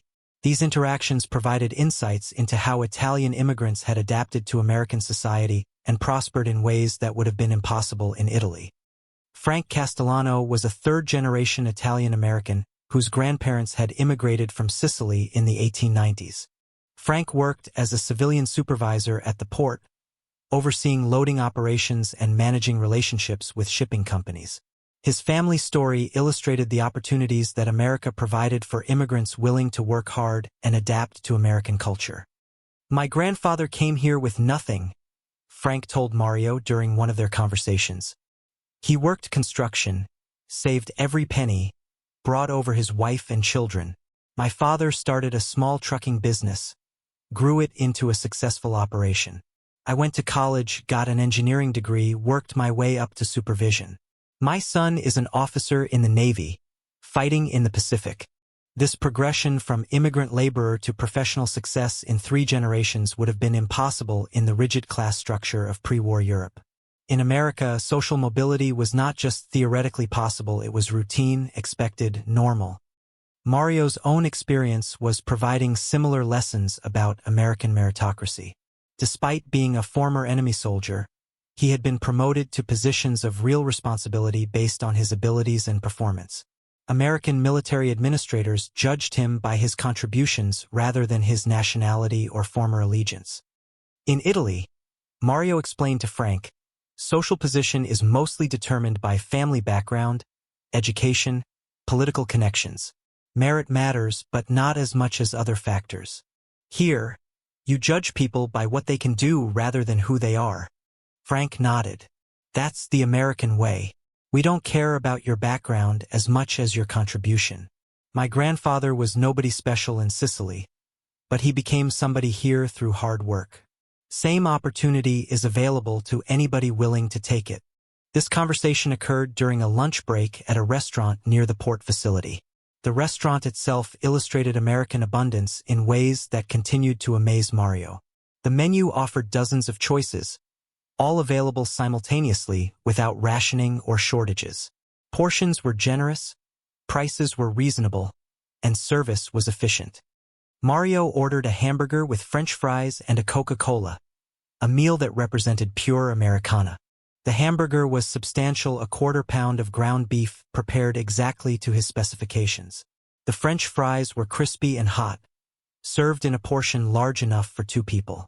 The Coca-Cola was ice cold and perfectly carbonated. As he ate, Mario observed other diners and reflected on what their casual prosperity revealed about American society. Workers from the port facility mixed with businessmen, families, and military personnel, all apparently able to afford restaurant meals without financial strain. No one seemed concerned about food shortages, rationing, or the cost of eating out during wartime. The waitress, a middle-aged Italian-American woman named Rose, struck up a conversation with Mario when she learned about his background. Rose's family had immigrated from Naples before the First War, and she was curious about current conditions in Italy. "My cousins still live in Naples," she explained. "We haven't heard from them since America entered the war. Are things very bad there?" Mario considered how to answer honestly without being discouraging. "Very difficult," he said carefully. "Food is scarce, fuel is limited. Many buildings have been damaged by bombing. But people survive, adapt, Hope for better times. Rose nodded sadly. We send packages when we can, through the Red Cross. But it's hard to know what gets through.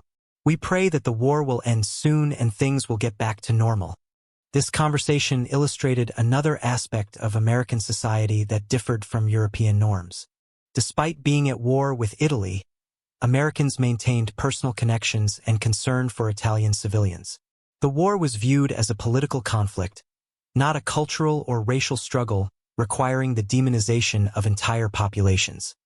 After lunch, Mario returned to work with a deeper understanding of why America was winning the war. It was not just superior industrial production or better military equipment, though those advantages were overwhelming.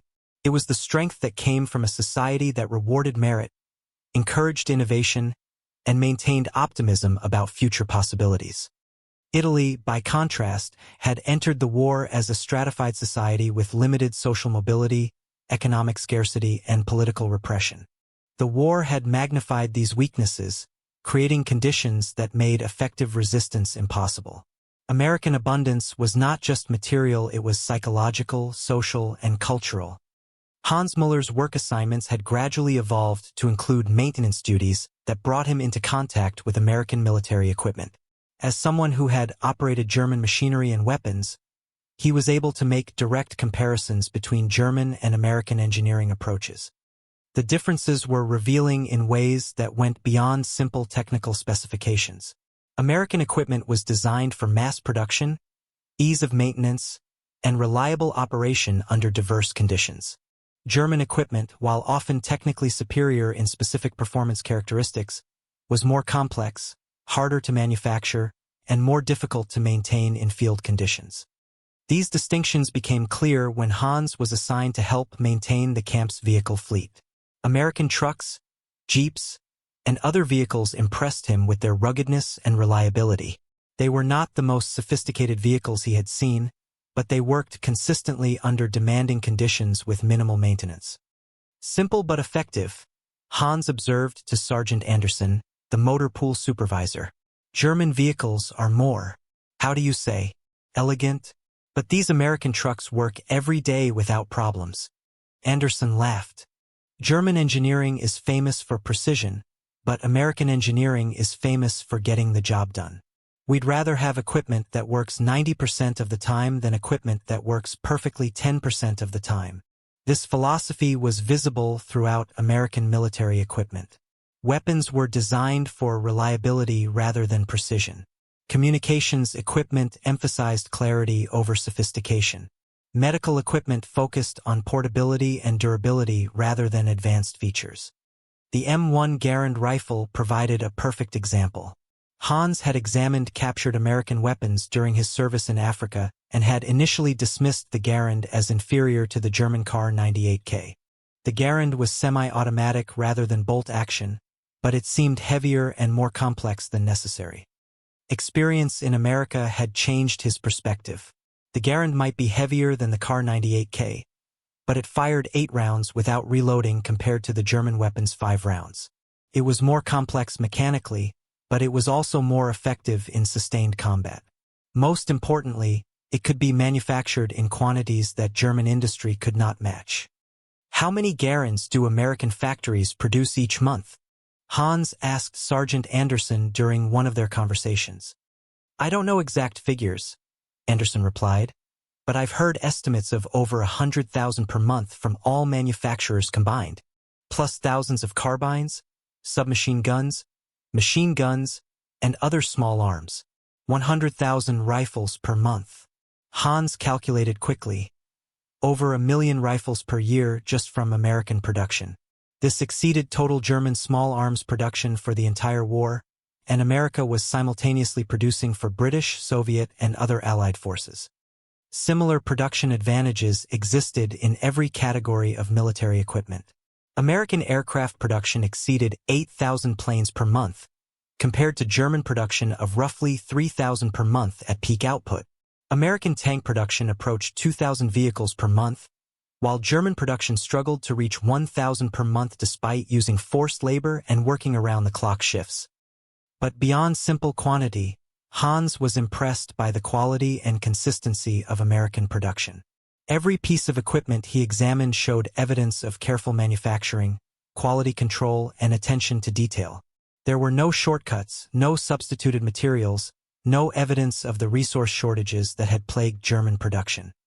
The boots issued to American soldiers provided another illustration. Hans compared them to his own German boots, which had been made with ersatz leather and synthetic rubber by the time he was captured. The American boots were genuine leather throughout, well-constructed and durable. They represented the kind of quality that German industry could no longer afford to produce. Everything the Americans make is high quality, Hans observed to Klaus during one of their evening discussions. Not just military equipment, civilian goods, food, clothing, even small items like writing paper or soap. It suggests an economy with no resource constraints. Klaus nodded. In Germany, we learned to accept inferior quality as wartime necessity. Ersatz coffee, ersatz leather, ersatz everything. But Americans don't seem to need ersatz anything. They have the real materials for everything they produce. This abundance of raw materials was visible everywhere in the camp. Food was prepared with real spices rather than substitutes. Buildings were maintained with genuine paint rather than whitewash. Equipment was repaired with proper parts rather than improvised replacements. Such casual use of quality materials suggested access to global resources that Germany could not match. By summer 1944, Hans had developed a sophisticated understanding of the economic factors that were determining the war's outcome. His observations of American abundance, combined with information from American magazines and newspapers, had given him insights into the true scale of American productive capacity. The numbers were overwhelming. American gross domestic product had grown by over 50% since the beginning of the war, reaching levels that exceeded the combined economic output of all Axis nations. Industrial production had more than doubled, with most of the increase devoted to military equipment and supplies. More importantly, this expansion had been achieved without significant sacrifice of civilian living standards. American families continued to purchase automobiles, household appliances, and other consumer goods throughout the war. Rationing existed but was limited in scope and generally accepted without complaint. Most Americans were living better during the war than they had during the pre-war Depression years. America is getting richer from fighting the war, Hans explained to Rudolf Wagner during one of their conversations. Their economy grows larger, their people become more prosperous, their industrial capacity expands. War is making America stronger rather than weaker. This insight was crucial for understanding why American victory was inevitable. Germany and Japan were exhausting their economies through military spending, forcing increasingly severe sacrifices on civilian populations, and gradually consuming their capital stock. America was expanding its economy through military spending, improving civilian living standards, and building industrial capacity that would remain valuable after the war. The prisoner program itself illustrated these economic realities. America could afford to treat prisoners generously because the cost was insignificant compared to total war spending. Germany could barely afford to feed its own civilian population adequately, much less provide luxury treatment for enemy prisoners. Hans had access to American economic statistics through magazines and newspapers in the camp library. These publications casually reported production figures that revealed the true scope of American industrial might. Aircraft production for 1944 was projected to exceed 96,000 planes. Ship construction would launch over 19 million tons of new vessels. Tank production would exceed 45,000 vehicles. These figures represented more military equipment than Germany had produced since the beginning of the war, and America was producing them annually while maintaining abundant civilian production. The disparity was so vast that German victory was not just unlikely, it was mathematically impossible. "We never had a chance," Hans confided to Klaus one evening as they walked around the camp perimeter. "Not from the beginning. American industrial capacity is too great, their resources too abundant, their economy too productive. Germany might have won quickly, in the first year or two, but once America fully mobilized, our defeat became certain." Klaus agreed grimly. "The question now is not whether Germany will lose, but how much destruction will occur before surrender becomes unavoidable." Every month the war continues makes reconstruction more difficult and expensive. This perspective was shared by most of the German prisoners who had spent significant time in American camps. Exposure to American abundance had convinced them that German victory was impossible and that continued resistance would only increase the ultimate cost of defeat. Some prisoners had begun learning English more seriously, anticipating the need to communicate with American occupation forces after Germany's surrender. Others were studying American business practices and industrial techniques, planning to apply this knowledge during post-war reconstruction. A few were even considering immigration to America after the war, if such opportunities became available. Hiroshi Tanaka's experience at Camp Huntsville had followed a different trajectory from that of German and Italian prisoners, shaped by cultural factors that made adaptation to American abundance more psychologically difficult. The same material comforts that had impressed European prisoners often troubled Tanaka, who had been trained to view luxury as weakness and privation as character building. The abundance of food, the comfortable housing, the availability of consumer goods in the camp canteen all challenged his understanding of what made soldiers and nations strong. Yet even Tanaka could not ignore the implications of what he was witnessing. America's casual provision of luxury to its enemies suggested productive capabilities that Japan could not match. More disturbing was the realization that this abundance was not temporary wartime propaganda, but the normal condition of American society. During his 6 months at Camp Huntsville, Tanaka had observed the daily routines of American military personnel and civilian workers. They appeared well-fed, well-equipped, and confident about the war's outcome. Their casual attitudes and apparent lack of concern about sacrifice suggested that the war was not straining American society significantly. This observation troubled Tanaka more than harsh treatment would have. If America could fight a global war without requiring significant sacrifices from its civilian population, what did that suggest about American strength relative to Japan's increasingly desperate situation? Letters from Japan, when they arrived, painted a picture of growing hardship and privation. Food rationing had become increasingly severe, with rice rations reduced to subsistence levels. Consumer goods had disappeared from stores, replaced by government slogans urging sacrifice for the war effort. American bombing raids were destroying Japanese cities and industrial facilities faster than they could be rebuilt or replaced. The contrast with his experience in American captivity was profound. While Japanese civilians were struggling to find adequate food, he was eating 3 substantial meals per day and could purchase additional food at the camp canteen.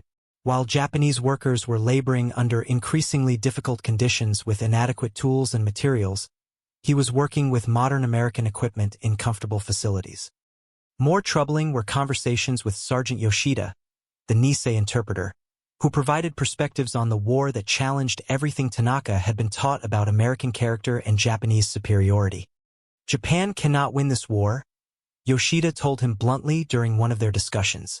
American industrial production exceeds Japanese production by margins that make victory impossible.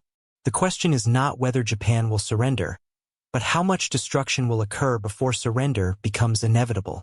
These words were treasonous by Japanese military standards, but Tanaka was beginning to suspect they were also accurate. The evidence of American abundance suggested productive capabilities that exceeded anything Japan could match. If America could provide luxury treatment to enemy prisoners while fighting a global war, what did that suggest about the resources available for actual military operations? Tanaka's work assignment in the camp kitchen provided daily evidence of American abundance that challenged his preconceptions about wartime economics.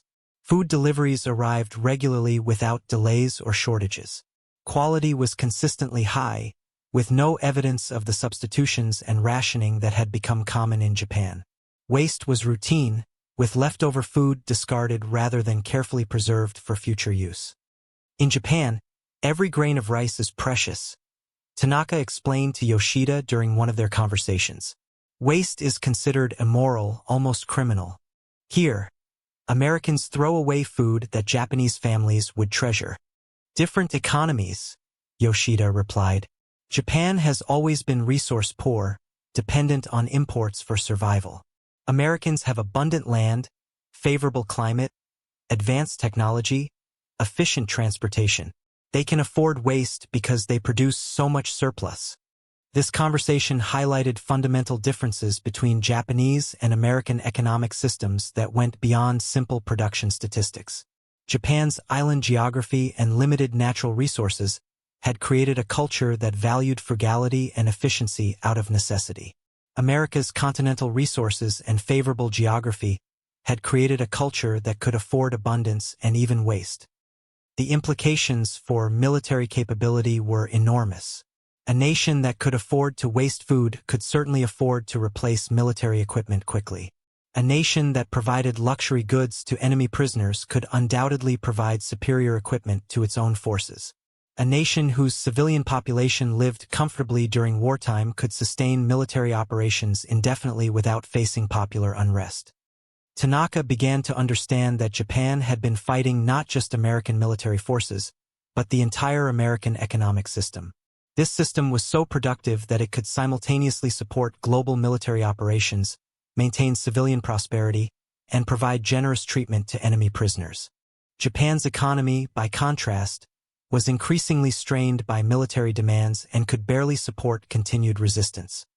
By late 1944, prisoners in all American camps were beginning to contemplate post-war possibilities with a realism that would have been impossible earlier in their captivity. The evidence of American abundance had convinced most that Axis defeat was inevitable, making post-war planning more urgent than continued hope for military victory. Hans Muller had begun corresponding with American organizations that provided assistance to prisoners planning post-war reconstruction efforts. Through the YMCA and other civilian agencies, he had access to information about American agricultural techniques, industrial methods, and business practices that might be valuable during Germany's rebuilding period. Germany will need to learn American methods, Hans wrote in a letter to his family, assuming the letter would be read by both American and German censors.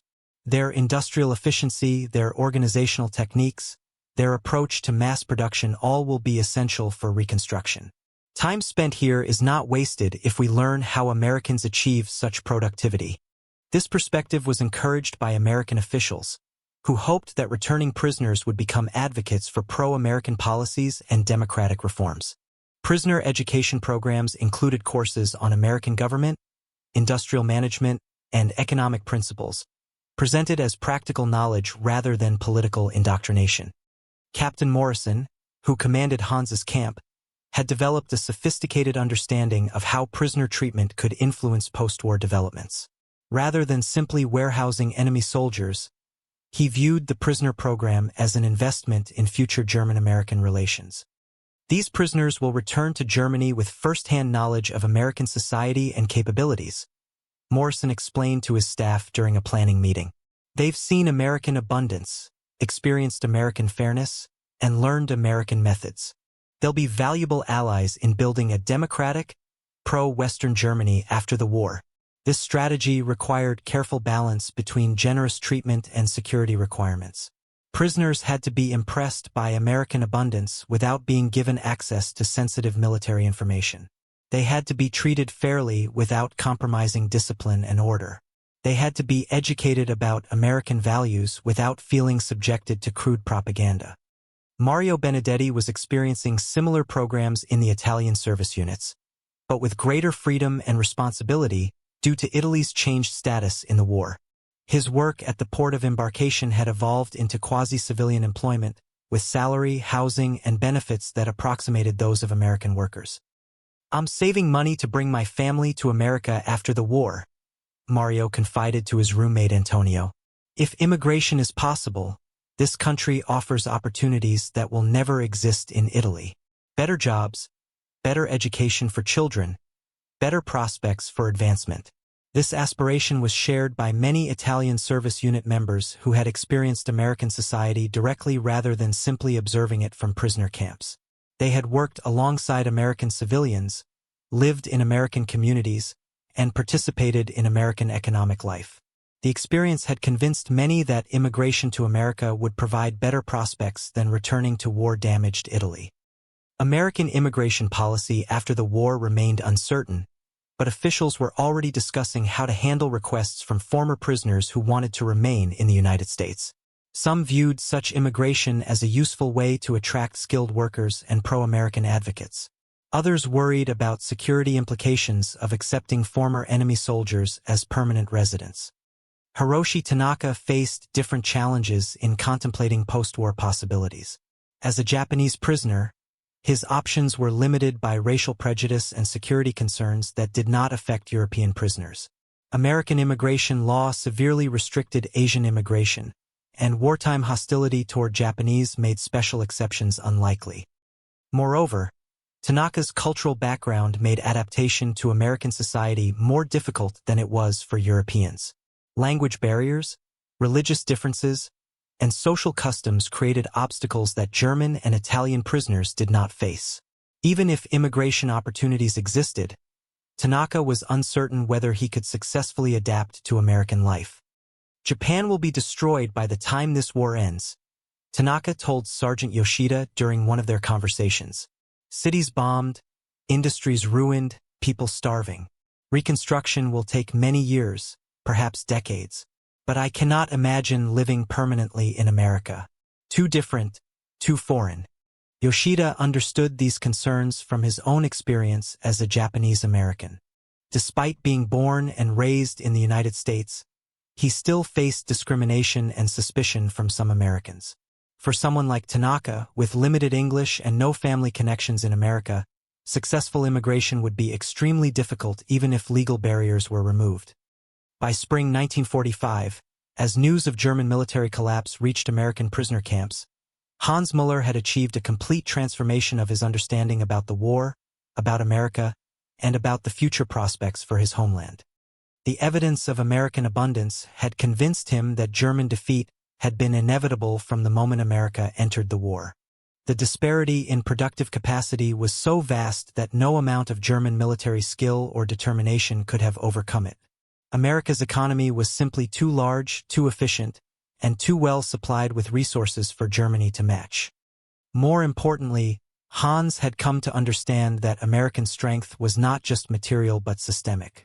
The casual abundance he had witnessed reflected an economic and social system that encouraged innovation, rewarded productivity, and provided opportunities for advancement based on merit rather than birth or political connections. America is not just richer than Germany, Hans explained to Klaus during one of their final conversations as prisoners.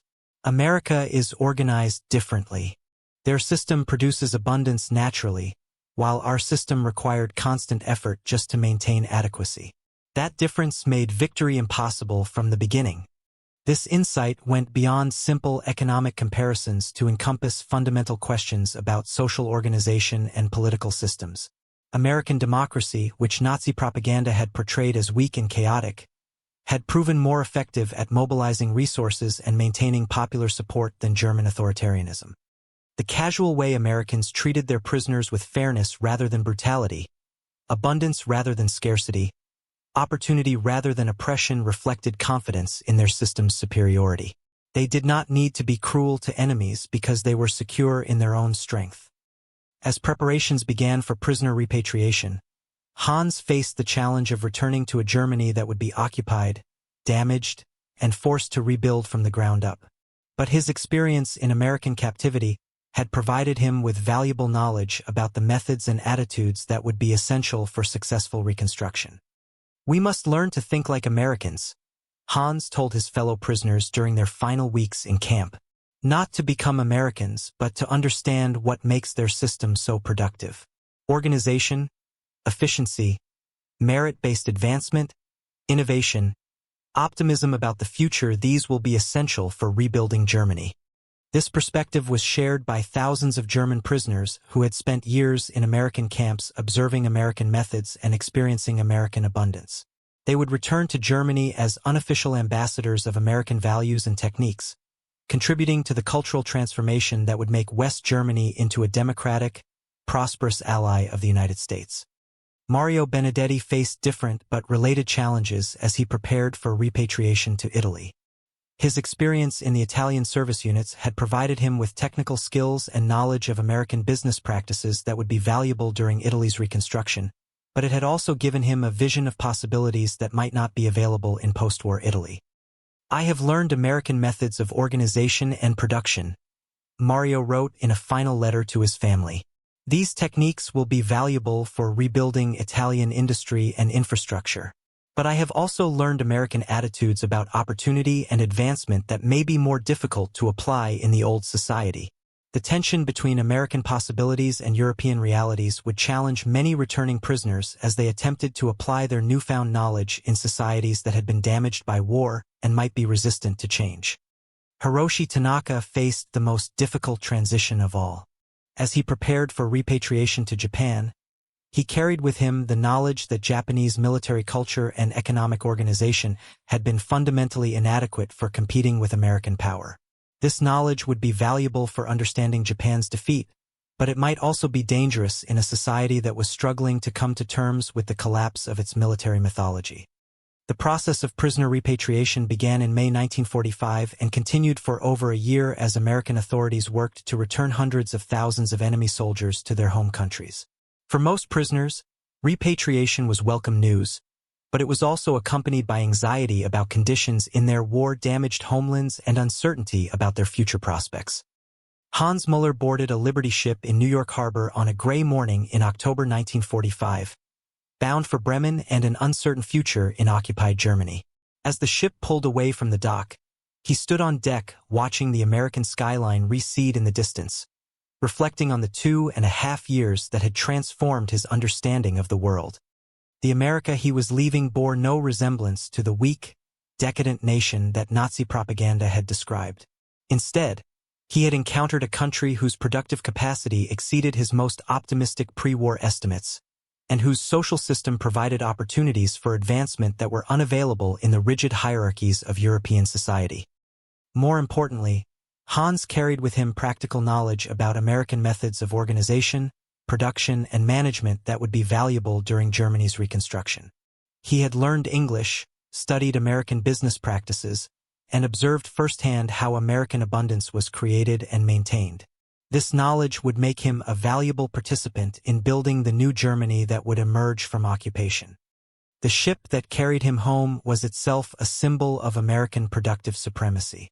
Built in one of the hundreds of shipyards that had launched over 5,000 vessels during the war, the Liberty ship represented the kind of mass production techniques that had made American victory inevitable.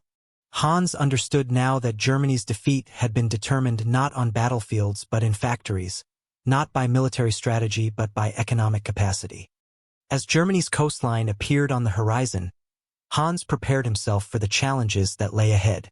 The country he was returning to had been devastated by bombing, divided by occupation, and forced to confront the moral bankruptcy of the Nazi system. Rebuilding would require not just physical reconstruction but cultural transformation. But Hans also carried with him a vision of what was possible when societies organized themselves around principles of democracy, efficiency, and opportunity rather than authoritarianism, ideology, and rigid hierarchy. The America he had experienced during his captivity provided a model for what Germany might become if it embraced the values and methods that had created American abundance. Mario Benedetti faced similar challenges as he returned to Italy, but with different possibilities for applying his American experience. Italy's democratic traditions and cultural openness to innovation might make adaptation of American methods easier than in Germany. Moreover, his technical skills and knowledge of American business practices would be immediately valuable in a country desperate for industrial reconstruction. As his ship approached the port of Naples, Mario reflected on how his understanding of his homeland had changed during his time in America. Italy's problems were not just the result of war damage or fascist mismanagement, but reflected deeper issues of social organization and economic development that would require fundamental changes to address effectively. Yet Mario was optimistic about Italy's prospects for recovery. Unlike Germany, which would face the psychological burden of total military defeat and moral condemnation, Italy could rebuild with the knowledge that it had ultimately chosen the winning side in the war. Italian-American connections would provide opportunities for technical assistance and cultural exchange that might accelerate reconstruction. Hiroshi Tanaka's return to Japan was the most difficult of all. The Japan he found in December 1945 was a country in ruins, its cities destroyed by bombing, its economy collapsed, and its entire social and political system discredited by total military defeat. The emperor had surrendered, the military had been disbanded, and American occupation forces controlled every aspect of Japanese life. For someone who had been trained from childhood to believe in Japanese superiority and the divine mission of the Japanese Empire, the reality of complete defeat was psychologically devastating in ways that German and Italian prisoners could not fully comprehend. Yet Tanaka's experience in American captivity had also provided him with insights that would prove valuable during Japan's reconstruction under American occupation. He understood American methods, American attitudes, and American objectives in ways that most Japanese could not. This knowledge would make him useful to both American occupation authorities and Japanese officials attempting to navigate the complexities of rebuilding their shattered nation. Technical Sergeant Michael O'Sullivan had supervised prisoner labor at the Willow Run bomber plant in Michigan since early 1944, when the War Production Board had authorized the use of German prisoners for non-sensitive manufacturing tasks. O'Sullivan, an Irish-American machinist from Detroit, had worked in automotive plants before the war and understood both production methods and labor management. The Willow Run facility represented the pinnacle of American mass production techniques applied to military manufacturing. Built by Ford Motor Company to produce B-24 Liberator bombers, the plant stretched over 3 million square feet and employed over 40,000 workers at peak production. The facility could complete one bomber every hour during full operation, a rate of production that exceeded the entire aircraft output of many nations. The German prisoners are amazed by the scale of everything, O'Sullivan reported to his supervisors during a monthly review meeting. They've never seen production lines this long, machinery this modern, or output rates this high. Many have manufacturing backgrounds, and they understand the implications of what they're witnessing. Oberstfreiter Wilhelm Kruger had been assigned to O'Sullivan's section after demonstrating mechanical aptitude and reliable work habits. Kruger had worked in a Messerschmitt factory in Bavaria before the war and could make direct comparisons between German and American aircraft production methods. German factories are smaller, more, how do you say, handmade, Kruger explained to O'Sullivan in his improving English. Each plane is built carefully, slowly. Here, you make planes like Ford makes automobiles many very fast. This observation captured a fundamental difference between German and American approaches to military production. German industry emphasized quality and precision, producing superior individual weapons systems but in quantities that could not match American mass production. American industry emphasized quantity and reliability, producing adequate weapons systems in overwhelming numbers. The statistics were staggering. Willow Run alone produced over 8,000 B-24 bombers during the war, more aircraft than some entire nations manufactured. This single facility represented just one element of an American aircraft industry that produced over 300,000 military aircraft during the war years. Kruger worked on fuselage assembly, installing electrical systems and communications equipment under O'Sullivan's supervision. The work was repetitive but required skill and attention to detail. More importantly, it provided Kruger with daily exposure to American production methods that challenged his understanding of how modern industry should operate. In Germany, we have skilled craftsmen who build each component carefully, Kruger told O'Sullivan during a break. Here, you have machines that make components perfectly, workers who assemble quickly. Different approach, but effective. The effectiveness was undeniable. American aircraft production exceeded German production by margins that made Luftwaffe victory impossible regardless of pilot skill or aircraft design superiority. Even if German planes were technically superior, which was debatable by 1944, they were vastly outnumbered by American aircraft that were adequately effective for their missions. O'Sullivan had developed respect for the German prisoners who worked in his section. They brought military discipline to industrial tasks, followed safety procedures carefully, and showed genuine interest in American production techniques. Some had suggested improvements to assembly line procedures that increased efficiency and reduced waste. Kruger came up with a better way to route the electrical harnesses, O'Sullivan explained to his plant supervisor. Saves about 3 minutes per aircraft and reduces the chance of installation errors. Small improvement, but when you multiply it by hundreds of aircraft per month, it adds up to significant time savings. This collaboration between American supervisors and German prisoners illustrated the complex relationships that developed in industrial settings. Despite being former enemies, shared professional interests and mutual respect could create working partnerships that benefited both sides. The prisoners were particularly impressed by the quality of American industrial equipment. Machine tools, precision instruments, and testing equipment all exceeded anything they had seen in German factories. More importantly, this equipment was abundant rather than scarce, allowing American plants to maintain production levels that would have been impossible with limited tooling. "Your machines are very good," Kruger observed while watching O'Sullivan adjust a precision drilling system. "In Germany, we have few machines like this. Must share between many workers, use carefully, maintain perfectly. Here, each worker has good machines." This abundance of capital equipment was a crucial factor in American productive superiority. While German factories were forced to maximize the utilization of limited machinery, American plants could provide optimal equipment for each worker and replace tools frequently to maintain peak performance. The result was higher productivity per worker and more consistent quality across large production runs. The Willow Run facility also demonstrated American organizational capabilities that exceeded German industrial management. The coordination required to integrate components from thousands of suppliers, manage a workforce of 40,000 people, and maintain quality control over complex aircraft assembly was extraordinary by any standard. Kruger had access to production statistics that revealed the true scale of American aircraft manufacturing. Willow Run was just one of dozens of aircraft plants operating across the country. Boeing, Douglas, Lockheed, Consolidated, and other manufacturers were simultaneously producing fighters, bombers, transport aircraft, and trainers in quantities that exceeded total Axis production. "How many aircraft does America produce each month?" Kruger asked O'Sullivan during one of their conversations. "I don't know exact figures for the whole country," O'Sullivan replied, "but I've heard estimates of over 8,000 per month from all manufacturers combined. Different types: fighters, bombers, transports, trainers, everything. 8,000 aircraft per month." Kruger calculated quickly. Nearly 100,000 aircraft per year, more than Germany had produced during the entire war.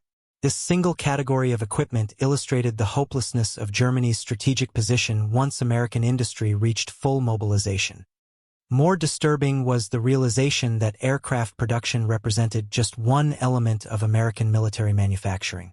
The same organizational capabilities and resource advantages that produced overwhelming aircraft superiority also applied to tanks, ships, weapons, ammunition, and every other category of military equipment. During his lunch breaks, Kruger often walked around the Willow Run facility, observing other aspects of American industrial operations. The employee cafeteria served hot meals to thousands of workers daily, with variety and abundance that would have been impossible in wartime Germany. The medical facility provided comprehensive health care to all employees. The training programs helped workers develop new skills and advance to better positions. Most remarkably, many of the workers were women, performing jobs that would have been restricted to men in German society. These women operated complex machinery, supervised production lines, and contributed to aircraft assembly with skill and efficiency that challenged German assumptions about gender roles and industrial capability. "Your women work in factories," Kruger observed to O'Sullivan. "In Germany, women work in homes, farms, some offices. Not so much in heavy industry. American women are doing men's jobs, while the men are overseas fighting," O'Sullivan explained. "They're doing great work. Some of our best assemblers are women. When the war ends and the men come home, things might change. But right now we need all the workers we can get." This flexibility in social roles represented another advantage that America possessed over more rigid societies. By utilizing the full capabilities of its population, women, minorities, immigrants, and others who were excluded from full participation in Axis societies, America could mobilize human resources more completely than its enemies. While prisoners were experiencing American abundance in camps, their former comrades were encountering American productive superiority on battlefields around the world. Lieutenant Heinrich Weber of the 2nd Panzer Division had been captured in Normandy just weeks after the Allied invasion, and his experience during the final days of fighting provided additional perspectives on American military capabilities. Weber had commanded a Panzer IV tank during the desperate German attempts to throw the Allied invasion back into the sea. His unit had been among the elite armored formations rushed to Normandy to spearhead the counterattack that German high command hoped would determine the war's outcome in the West. Instead, Weber had encountered American forces equipped with weapons, equipment, and supplies in quantities that made effective resistance impossible. The disparity was not just in numbers, though American numerical superiority was overwhelming, but in the quality and reliability of equipment that reflected superior industrial capabilities. They had everything, Weber told his fellow prisoners during his first weeks in American captivity. Artillery ammunition without limit, close air support whenever they called for it, replacement equipment delivered within hours. We were fighting not just American soldiers, but the entire American industrial machine. Weber's tank had been destroyed by an American tank destroyer on June 15, 1944, during fighting near Villers-Bocage. The engagement had illustrated both German tactical superiority and strategic hopelessness in ways that captured the broader dynamics of the war. "Our tank was better than theirs," Weber explained to prisoners who had not experienced recent combat. "Better armor, better gun, better optics." In a fair fight between individual tanks, the Panzer IV was superior to the American Sherman. But they had 5 Shermans for every Panzer IV, plus air support, plus artillery, plus unlimited ammunition and fuel. This tactical exchange, superior German equipment overwhelmed by American quantity, had been repeated thousands of times across all theaters of the war. German forces consistently demonstrated superior training, better individual equipment, and more effective small unit tactics. But these advantages were meaningless when facing American forces that could replace losses immediately and maintain offensive operations indefinitely. Weber's most vivid memory of the Normandy fighting was not the tank battle that led to his capture, but the American supply operations he had observed during his final days of freedom. Even while engaged in active combat, American forces were receiving regular deliveries of fuel, ammunition, food, replacement equipment, and medical supplies. "They built supply depots faster than we could destroy them," Weber recalled. "We would attack a supply dump, capture it or force them to abandon it, and within 2 days they would have a larger depot operating just a few kilometers away. It was like fighting an enemy that could create supplies from nothing." This observation captured the essence of American logistical superiority, which was arguably more important than any individual weapon system in determining the war's outcome. American supply lines extended from factories in Michigan and Pennsylvania to combat units in Normandy and the Pacific, operating with reliability and efficiency that no other nation could match. Weber had also witnessed American close air support capabilities that exceeded anything the Luftwaffe could provide to German ground forces by 1944. American fighter bombers appeared over every significant engagement, coordinated closely with ground commanders, and operated with fuel and ammunition supplies that seemed unlimited. German aircraft, when we saw them at all, would make one pass and disappear. They had fuel for only brief engagements, Weber explained. American aircraft would circle overhead for hours, attacking repeatedly until all targets were destroyed. They had fuel to waste on maintaining constant air cover. This contrast reflected the industrial realities that were determining the war's outcome. German aircraft production could not replace losses quickly enough to maintain effective air power, while American production was so abundant that aircraft could be used wastefully without compromising overall capabilities. The prisoner who had replaced Weber in tank command was Unteroffizier Franz Dietrich, captured 3 weeks later during the failed German counterattack at Mordine. Dietrich had commanded a Panzer V Panther, the most advanced tank in the German arsenal and arguably the finest tank produced by any nation during the war. "The Panther was magnificent," Dietrich told Weber during their reunion in the prison camp. "Superb gun, excellent armor, superior to any American tank in individual combat. But we had only 12 Panthers in our entire battalion, and most broke down from mechanical problems or ran out of fuel before seeing combat." Dietrich's experience illustrated another crucial factor in American victory: the integration of superior logistics with adequate equipment. American tanks might have been inferior to German tanks in individual performance, but American tanks were reliably supplied with fuel, ammunition, and maintenance support that kept them operational when German tanks were stranded or abandoned. The Americans didn't need the best tanks, Weber observed after hearing Dietrich's account. They needed tanks that worked, tanks they could produce in large numbers, and tanks they could keep supplied and maintained. Their Sherman tanks were good enough for the job, and they had thousands of them. This insight extended beyond tank warfare to encompass American military strategy in general. Rather than seeking technological superiority in individual weapon systems, American industry focused on producing adequate equipment in overwhelming quantities while maintaining the logistical capabilities necessary to keep that equipment operational. The prisoners compared their combat experiences with American forces to their earlier experiences fighting British and Soviet forces. The pattern was consistent across all theaters. American forces were distinguished not by superior tactics or individual heroism, but by material advantages so vast that tactical superiority could not compensate for strategic disparity. Fighting the British was difficult because they were well-trained and determined, Weber explained. Fighting the Russians was terrible because they were ruthless and seemingly endless in numbers. But fighting the Americans was hopeless because they had unlimited everything: men, equipment, fuel, ammunition, air support, artillery. You knew that even if you won today's battle, tomorrow they would return with twice as much of everything. This psychological impact of American abundance was as important as its material effects. German soldiers quickly learned that tactical victories were meaningless when facing an enemy that could absorb unlimited losses and return stronger than before. Such knowledge undermined morale and fighting effectiveness more than any propaganda could have achieved.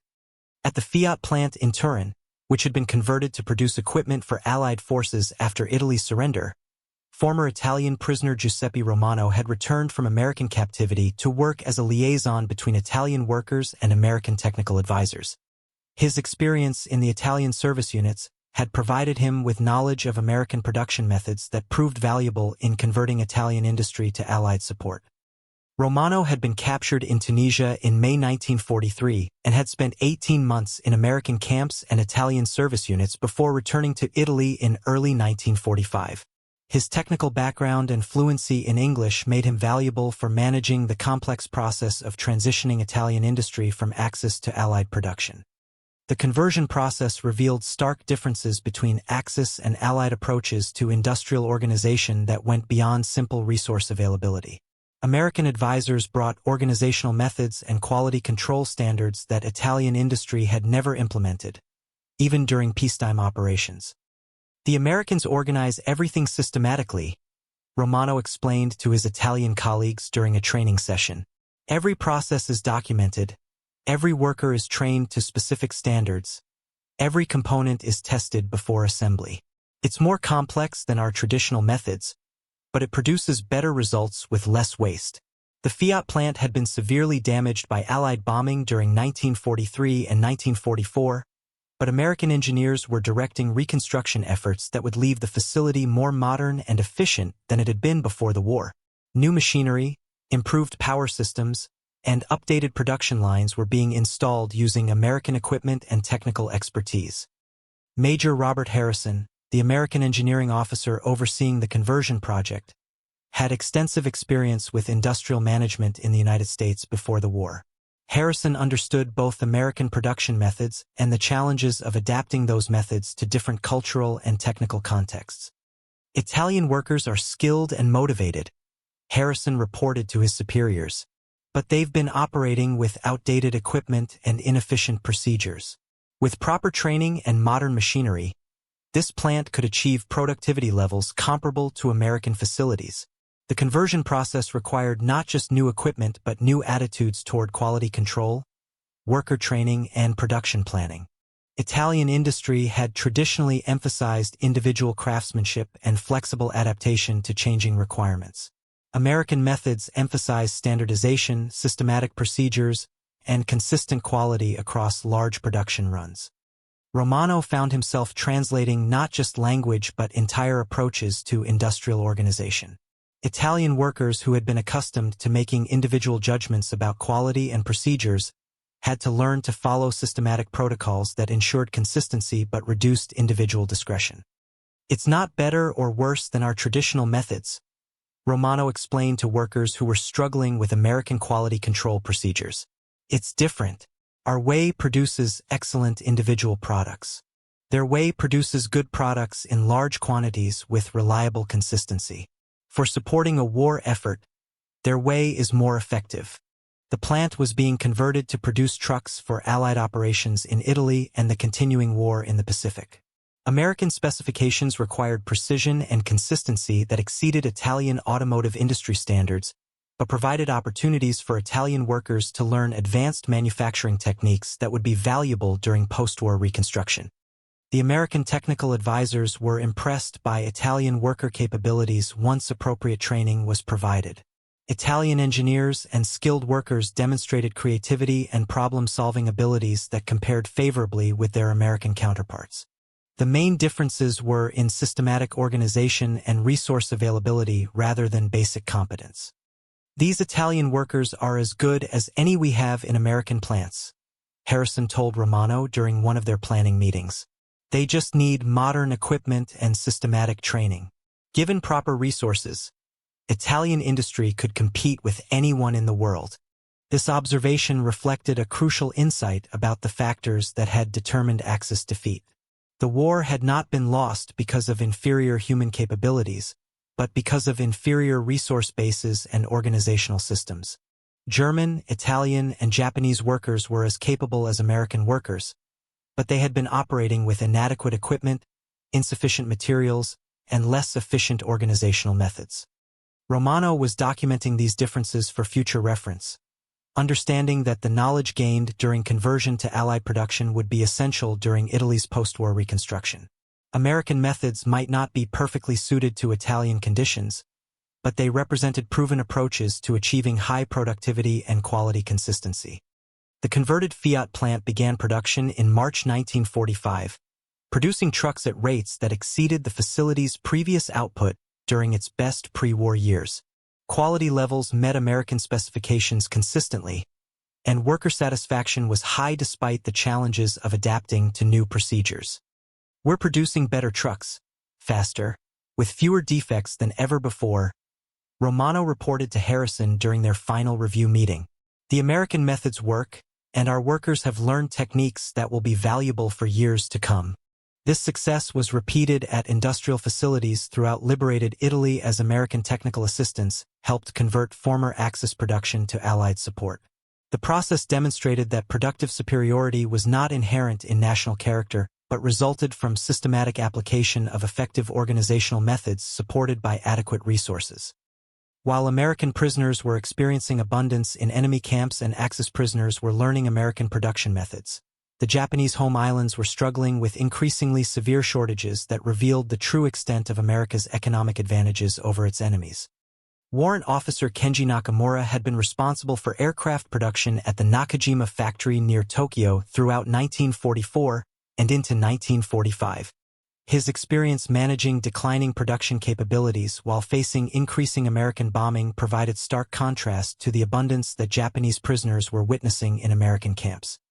Nakamura's factory had been one of Japan's most important aircraft production facilities, responsible for manufacturing fighters and bombers for the Imperial Navy. By early 1944, however, the facility was struggling with material shortages, equipment breakdowns, and labor shortages that made effective production increasingly difficult. We were forced to use substitute materials for everything, Nakamura later recalled during post-war interviews. Aluminum was replaced with wood and fabric. Steel components were made from recycled scrap metal. Electronics were simplified because proper materials were unavailable. Quality declined steadily as we struggled to maintain any production at all. The contrast with American production capabilities could not have been more stark. While American factories were producing aircraft with unlimited access to high-quality materials and modern equipment, Japanese factories were struggling to produce aircraft using increasingly inferior substitutes and deteriorating machinery. Nakamura's workforce had declined from over 8,000 employees in 1942 to fewer than 3,000 by early 1945. Skilled workers had been conscripted for military service, leaving the factory dependent on elderly men, women, and student workers who lacked the experience necessary for precision manufacturing. We had school children working on aircraft assembly lines, Nakamura remembered. 14 and 15-year-old students trying to perform tasks that required years of training and experience. They worked hard and did their best, but they could not replace skilled craftsmen. The material shortages were even more crippling than labor problems. Essential metals, chemicals, and components were simply unavailable due to American submarine warfare and bombing of Japanese transportation networks. Factory managers were forced to improvise constantly, creating aircraft that were barely airworthy and often dangerous to their own pilots. By 1945, we were building aircraft that were more dangerous to our pilots than to American pilots, Nakamura admitted. Poor materials, inadequate quality control, inexperienced workers, everything combined to produce aircraft that often crashed without enemy action. The factory had been bombed repeatedly by American B-29 bombers, forcing production into dispersed facilities that were even less efficient than the centralized plant. Equipment was hidden in schools, temples, and private homes, making coordination and quality control almost impossible. American bombing had also destroyed the transportation infrastructure that connected the factory to suppliers and customers. Raw materials could not reach the plant, completed aircraft could not be delivered to airfields, and workers could not travel reliably between their homes and jobs. The Americans didn't need to destroy our factories completely, Nakamura observed. They just needed to disrupt our transportation and supply networks. Without reliable deliveries of materials and components, even undamaged factories could not operate effectively. By contrast, American production facilities operated with supply networks that seemed immune to disruption. Despite fighting a global war, American factories continued to receive reliable deliveries of high-quality materials from suppliers across the continent and around the world. Nakamura had access to intelligence reports about American aircraft production that revealed the hopelessness of Japan's position. American factories were producing over 8,000 aircraft per month, while Japanese production had declined to fewer than 1,000 per month by early 1945. More importantly, American aircraft were of consistently high quality while Japanese aircraft were increasingly unreliable. We knew we were losing the production war long before we admitted military defeat, Nakamura recalled. American aircraft filled the skies over Japan, while our own aircraft were grounded for lack of fuel or maintenance. The material balance had shifted so completely that continued resistance was meaningless.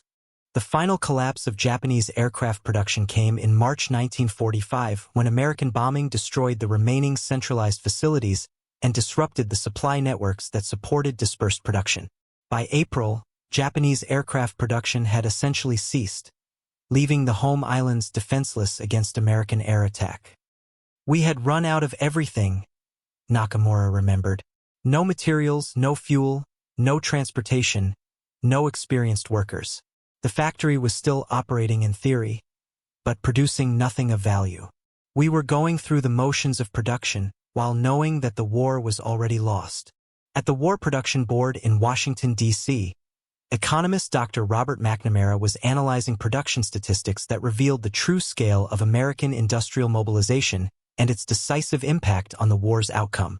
McNamara, who would later become Secretary of Defense, was responsible for tracking production efficiency and resource allocation across American industry. The statistics McNamara compiled told the story of an economic transformation that exceeded even optimistic pre-war projections. American industrial production had more than doubled since 1941, with most of the increase devoted to military equipment and supplies. This expansion had been achieved without significant reduction in civilian living standards and with minimal disruption to normal economic activity. American industry is producing military equipment at rates that exceed the combined output of all enemy nations, McNamara reported to his superiors in early 1945. Aircraft production exceeds 96,000 units annually. Ship construction exceeds 19 million tons annually. Tank production exceeds 45,000 units annually. These figures represent more military equipment than our enemies have produced since the beginning of the war. The economic implications were staggering. America was simultaneously equipping its own forces, providing equipment to British and Soviet allies, supporting resistance movements throughout occupied Europe, and maintaining strategic reserves for future operations. This level of production exceeded what had been thought possible by any single nation. McNamara's analysis revealed that American productive superiority was not the result of superior technology or more skilled workers, but of superior resource allocation and organizational efficiency. American industry had access to abundant raw materials, modern equipment, reliable transportation, and efficient management systems that enabled high productivity per worker. The key factors in American production success are systematic organization, adequate capitalization, and reliable supply networks, McNamara noted in his analysis. These advantages allow American workers to produce more per hour than workers in other nations, not because American workers are more capable, but because they have better tools, better materials, and better organization. This insight was crucial for understanding why Axis defeat had been inevitable once American industry reached full mobilization. Germany, Japan, and Italy had skilled workers and advanced technology, but they lacked the resource base and organizational systems necessary to compete with American production capabilities. McNamara's projections for 1945 suggested that American production advantages would continue to grow as enemy capabilities declined under the pressure of bombing, blockade, and resource exhaustion. By the end of the war, American industry would be producing military equipment at rates that exceeded Axis production by margins of 10-1 or greater. The war's outcome was determined in American factories rather than on battlefields, McNamara concluded in his final wartime report. Once American industry achieved full mobilization, enemy defeat became a matter of time rather than uncertainty. No amount of tactical skill or individual heroism could overcome such overwhelming material disadvantages. This analysis was supported by intelligence reports from prisoner interrogation and captured documents that revealed the extent of enemy production difficulties. German aircraft production was declining due to material shortages and bombing damage. Japanese ship construction had virtually ceased due to lack of steel and fuel. Italian industry had been eliminated as a factor following that country's surrender. The prisoner of war program had provided additional confirmation of American productive superiority through the reactions of captured enemy soldiers. Virtually all prisoners expressed amazement at American abundance and acknowledged that their home countries could not match American resource advantages. Prisoner interrogation reports consistently confirmed that enemy forces are aware of American material superiority, McNamara noted. German prisoners report food shortages and equipment failures in their units. Japanese prisoners describe desperate expedients and substitute materials. Italian prisoners express relief at being removed from hopeless military situation. These reports validated McNamara's statistical analysis with first-hand accounts from enemy personnel who had experienced the consequences of inadequate production capabilities. The consistency of prisoner testimony across all theaters and nationalities confirmed that material factors had been decisive in determining the war's outcome. By war's end, the economic transformation of the United States had created productive capabilities that exceeded pre-war levels by margins that would have seemed impossible just 4 years earlier. The infrastructure, workforce skills, and organizational systems developed for military production would provide the foundation for unprecedented post-war prosperity. Dr. Simon Kuznets, the economist responsible for developing gross national product accounting methods, was analyzing the war's economic impact and its implications for future American development. His calculations revealed changes in the American economy that represented the most rapid and comprehensive economic transformation in human history. American gross national product increased by 75% between 1941 and 1945. Kuznets reported to government officials planning post-war economic policy. Industrial production more than doubled. Agricultural output increased by 30% despite reduced farm labor. Transportation capacity expanded by over 50%. These changes represent economic growth rates that have no historical precedent. The scale of expansion was unprecedented, but equally important was the efficiency with which resources had been allocated and utilized. American industry had achieved maximum production with minimal waste, creating military capabilities that exceeded all pre-war projections while maintaining civilian living standards that were higher than pre-war levels. Kuznets's analysis revealed that the war had not impoverished America but had made it richer, more productive, and better organized than ever before. The industrial facilities, worker skills, and organizational systems created for military production would provide competitive advantages in peacetime markets that would sustain American prosperity for decades. The United States emerges from this war as the world's dominant economic power, Kuznets concluded. American industrial capacity exceeds that of all other nations combined. American agricultural productivity can feed not just our own population but significant portions of the world's population. American transportation and communication systems are more advanced than those of any other nation. This dominance was reflected in the statistics that Kuznets compiled for post-war planning. American steel production exceeded the combined output of all other nations. American aircraft production capabilities could supply not just American needs but the needs of allied nations as well. American ship construction had created merchant and naval fleets that dominated global transportation. The prisoner of war experience had provided compelling evidence of this economic dominance.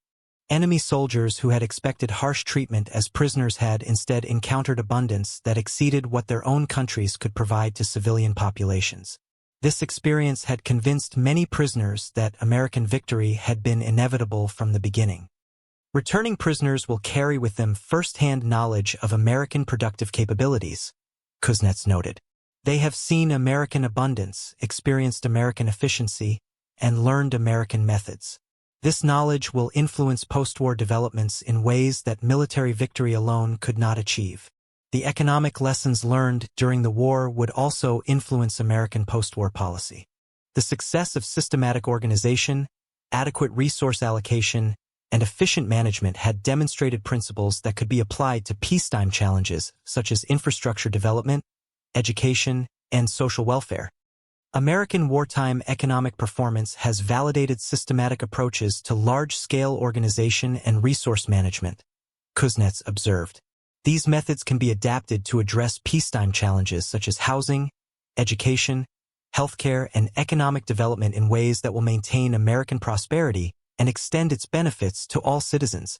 The final statistics, compiled after war's end, revealed the true scale of American productive superiority that had made Axis defeat inevitable. The numbers were overwhelming in every category of military production, from individual weapons to major systems to logistical support.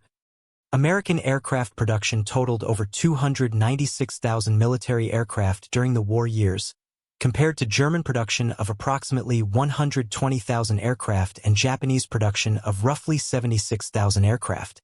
American production exceeded combined Axis aircraft production by a margin of more than 50%. American ship construction launched over 5,400 vessels during the war, including Liberty ships, Victory ships, tankers, and naval vessels with a combined capacity of over 51 million tons. This single category of production exceeded the total ship construction of all other nations combined during the same period. American tank production reached over 88,000 armored vehicles during the war, compared to German production of approximately 25,000 tanks and Soviet production of over 100,000 tanks. While Soviet production exceeded American tank output, the combination of American and Soviet production created overwhelming superiority over German capabilities. But beyond simple production numbers, American industry had achieved consistent quality, reliable delivery, and comprehensive logistical support that enabled effective utilization of equipment under combat conditions. German and Japanese equipment might have been technically superior in specific characteristics, but American equipment was more reliable, more maintainable, and more effectively supported in field operations. The prisoner of war experience had provided compelling human evidence of these statistical realities. Over 425,000 Axis prisoners in American camps had witnessed firsthand the abundance that reflected superior productive capabilities. Their treatment had exceeded international requirements and often exceeded what their home countries could provide to civilian populations. These prisoners returned to their homelands carrying knowledge of American methods and capabilities that would influence post-war reconstruction and political development. German prisoners who had learned American industrial techniques would contribute to West Germany's economic miracle.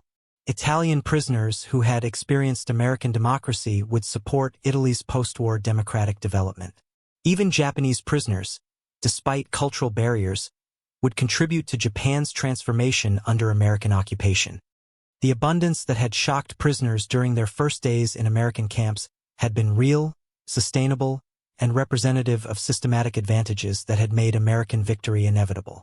The ice cream, Coca-Cola, and consumer goods that had amazed enemy soldiers were products of an economy so productive that such luxuries were routine rather than exceptional. This abundance would continue into the post-war period, creating the foundation for American prosperity that would last for decades. The industrial facilities built for military production would be converted to civilian use. The organizational systems developed for wartime mobilization would be adapted for peacetime economic development. The workforce skills acquired during wartime production would provide capabilities for continued innovation and growth. The transformation of Axis prisoners from enemies to witnesses of American capabilities represented in microcosm the broader transformation of international relations that the war had achieved. American abundance had not only defeated enemy military forces, but had convinced enemy populations that American methods offered superior prospects for prosperity and development. In the end, the long lines of former enemy soldiers queuing at American prison camp canteens represented more than individual consumer choices. They represented the moment when representatives of militaristic, authoritarian societies encountered the productive capabilities of democratic capitalism and recognized its overwhelming superiority. Hans Muller, standing in that canteen line at Camp Pickett in May 1943, choosing between ice cream and Coca-Cola, was witnessing the real reason for German defeat. Not superior American tactics or better individual equipment, but systematic advantages in resource allocation, industrial organization, and economic productivity that made American victory inevitable regardless of battlefield developments. Mario Benedetti, earning American wages and learning American methods while working at the port of embarkation, was experiencing the transformation that would make Italy a prosperous democracy rather than a fascist dictatorship. His exposure to American abundance and opportunity would influence his contributions to Italy's post-war reconstruction and political development. Hiroshi Tanaka, struggling to reconcile his military training with the reality of American generosity toward enemy prisoners, was confronting the collapse of Japanese imperial mythology and the beginning of Japan's transformation into a peaceful, prosperous ally of the United States. The 425,000 Axis prisoners who experienced American abundance during their captivity returned to their homelands carrying knowledge that would influence the post-war world in ways that military victory alone could not have achieved. They had seen the future, and it was abundant. The canteen shock that they experienced during their first days in American camps was not just about consumer goods or generous treatment. It was about encountering a social and economic system that could provide both military superiority and civilian abundance simultaneously, that could treat enemies with fairness while maintaining effective security, and that could organize resources on a scale that exceeded what authoritarian systems could achieve through coercion and ideology. In those canteen lines, former enemies learned the lessons that would shape the post-war world. That abundance was more powerful than scarcity, that cooperation was more effective than coercion, and that systems based on opportunity and merit could outproduce systems based on hierarchy and ideology. These lessons, learned one ice cream cone and one Coca-Cola at a time, would influence the reconstruction of Europe and Asia in ways that made American victory not just military but cultural and economic as well. The abundance that shocked prisoners during their first 24 hours in American camps was real, sustainable, and representative of advantages that had made the outcome of World War II inevitable once American industrial capacity reached full mobilization. In the end, the war was won not on battlefields but in factories, not by superior individual heroism but by superior systematic organization, not by military ideology but by economic productivity. And it all began with the simple shock of prisoners who expected harsh treatment discovering instead that their captors could afford to be generous, that their enemies were richer than they had imagined, and that the abundance they witnessed represented a different kind of society that would reshape the world in the decades to come.